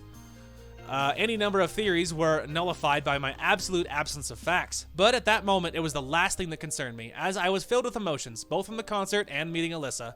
After all, nothing's prevented me from calling her, and then we'll see. I smiled, shouldered my guitar, and started walking to the 410 bus stop with my mates. Haha! It is the same Alisa! We found her in the end! As we should. I was about to say, it's not going to be a real happy ending if we don't. Ayo! There's our ending. Every story has its beginning and its end. Alisa, good end. Alright. Every story has its own outline, synopsis, contents, key points, and a prologue and an epilogue. And there is no book which, if you read it again, would not reveal new details you didn't notice before. Every story has a beginning and an end. Almost every. Oh, we did it! Yeah! Happy ending for Alisa! Oh my god, I'm so tired of reading. The waifu for lifeu. We did it! Alright. So, as far as thoughts go, I have a few. I'm hoping it doesn't put anything I have to edit out on screen so I can actually talk without worry. It probably won't. The Slavia one didn't show anything that I had to edit out, so we'll probably be okay. Anyway, so my thoughts. I liked the Slavia one a lot more. I do like that it was very different. That they were lost in the mine a lot longer. I liked that the whole Shurik thing was different. I saw there was some big differences, more than I expected, and I liked that. There were things I disliked, however. I don't like their relationship. It's annoying because with Slavia things are a lot more sure, because obviously he's a very indecisive guy in general. So everything for him is hard to actually make a decision. So Slavia was helpful because she could kind of make it happen, you know what I mean? Whereas with Alisa, she's also very indecisive in like this very evasive way. She's scared of her own feelings, and much like Semyon is. So because of that, it made for kind of a frustrating playthrough, because you're having to deal with them both back and forth the entire flipping time, and it was very frustrating. So there were things I didn't like about it, for sure. There were things I didn't like. However, it ended well, you know what I mean? They still got their happily ever after. They still met up again, and that, of course, I loved. And so there were things to like, there were things I didn't like, but I think ultimately it was good. Ultimately happy I got there. There were less decisions to make than Slavia, which is okay. I don't have any other opinions on that. But yeah, so it was, we got through it. I am tired. This is a long freaking video, but I'm expecting all of these are going to be long. So our next one is going to be Living the Dream, which is the Lena good ending. And so that one also doesn't have as many decisions. It has more than Alisa did, but not as many as Slavia. So that'll be our next one. And then after that will be the Ulyana good ending, which is Attack on Pedo Bear. Don't ask me, I don't know. Which is the Ulyana good ending. And then after that will be the Miku ending, which I'm assuming is a good ending. And this is a special route, which you have to finish the Slavia, Lena, Alisa, Ulyana, and or Semyon endings before you are able to do this one. But obviously by that point we will have done that. After that, there is a new character named Yulia. She is a cat girl. So I mean, that's what so obviously, of course, we are incredibly excited for that. So this is another special route. You have to have all of the good endings for Slavia, Lena, Alisa, Ulyana, and Semyon, and also get Miku's ending. And then after that, you'll unlock that one. And then it also unlocks the Harem Master 80 level ending, which is apparently the third special route. You have to have all the good endings for everybody. Afterwards, you will unlock it. And then technically there is a Xenia ending, but this one looks weird. You have to complete all the good endings for everybody, and then you have to go to settings, and you have to, like, turn it on and stuff, so there is a weird one after that. So there is some weird ones ahead, but we will get through it slowly but surely. The next one is, of course, Lena, and we'll finally get her good ending. And so yeah, we'll just see. We will continue trucking along, and Saints Row is gonna have to just deal with whatever happens with this, cause this is kind of priority until we can get it done. So, mostly because I'm tired of reading. Because I think I tighten my stomach muscles when I read, and so by the end of it, I feel like I did a workout because my stomach is killing me, and my stomach muscles are killing me, and then my throat feels dry from talking, and so I feel very tired. But that'll be a great place to call this one. When we get back tomorrow, we'll jump on the next one, and we will work on Lena's good ending. So we will see. Anything else? I don't know what I'm doing after this. I will probably try and make myself do Saints Row, even though I feel tired. I'll probably try and jump on that next, even if it might be a shorter episode. We will see. Anyway, that is going to call for this one. Thank you guys so much for watching. Hope you guys enjoyed the content today, and we will talk to you guys later.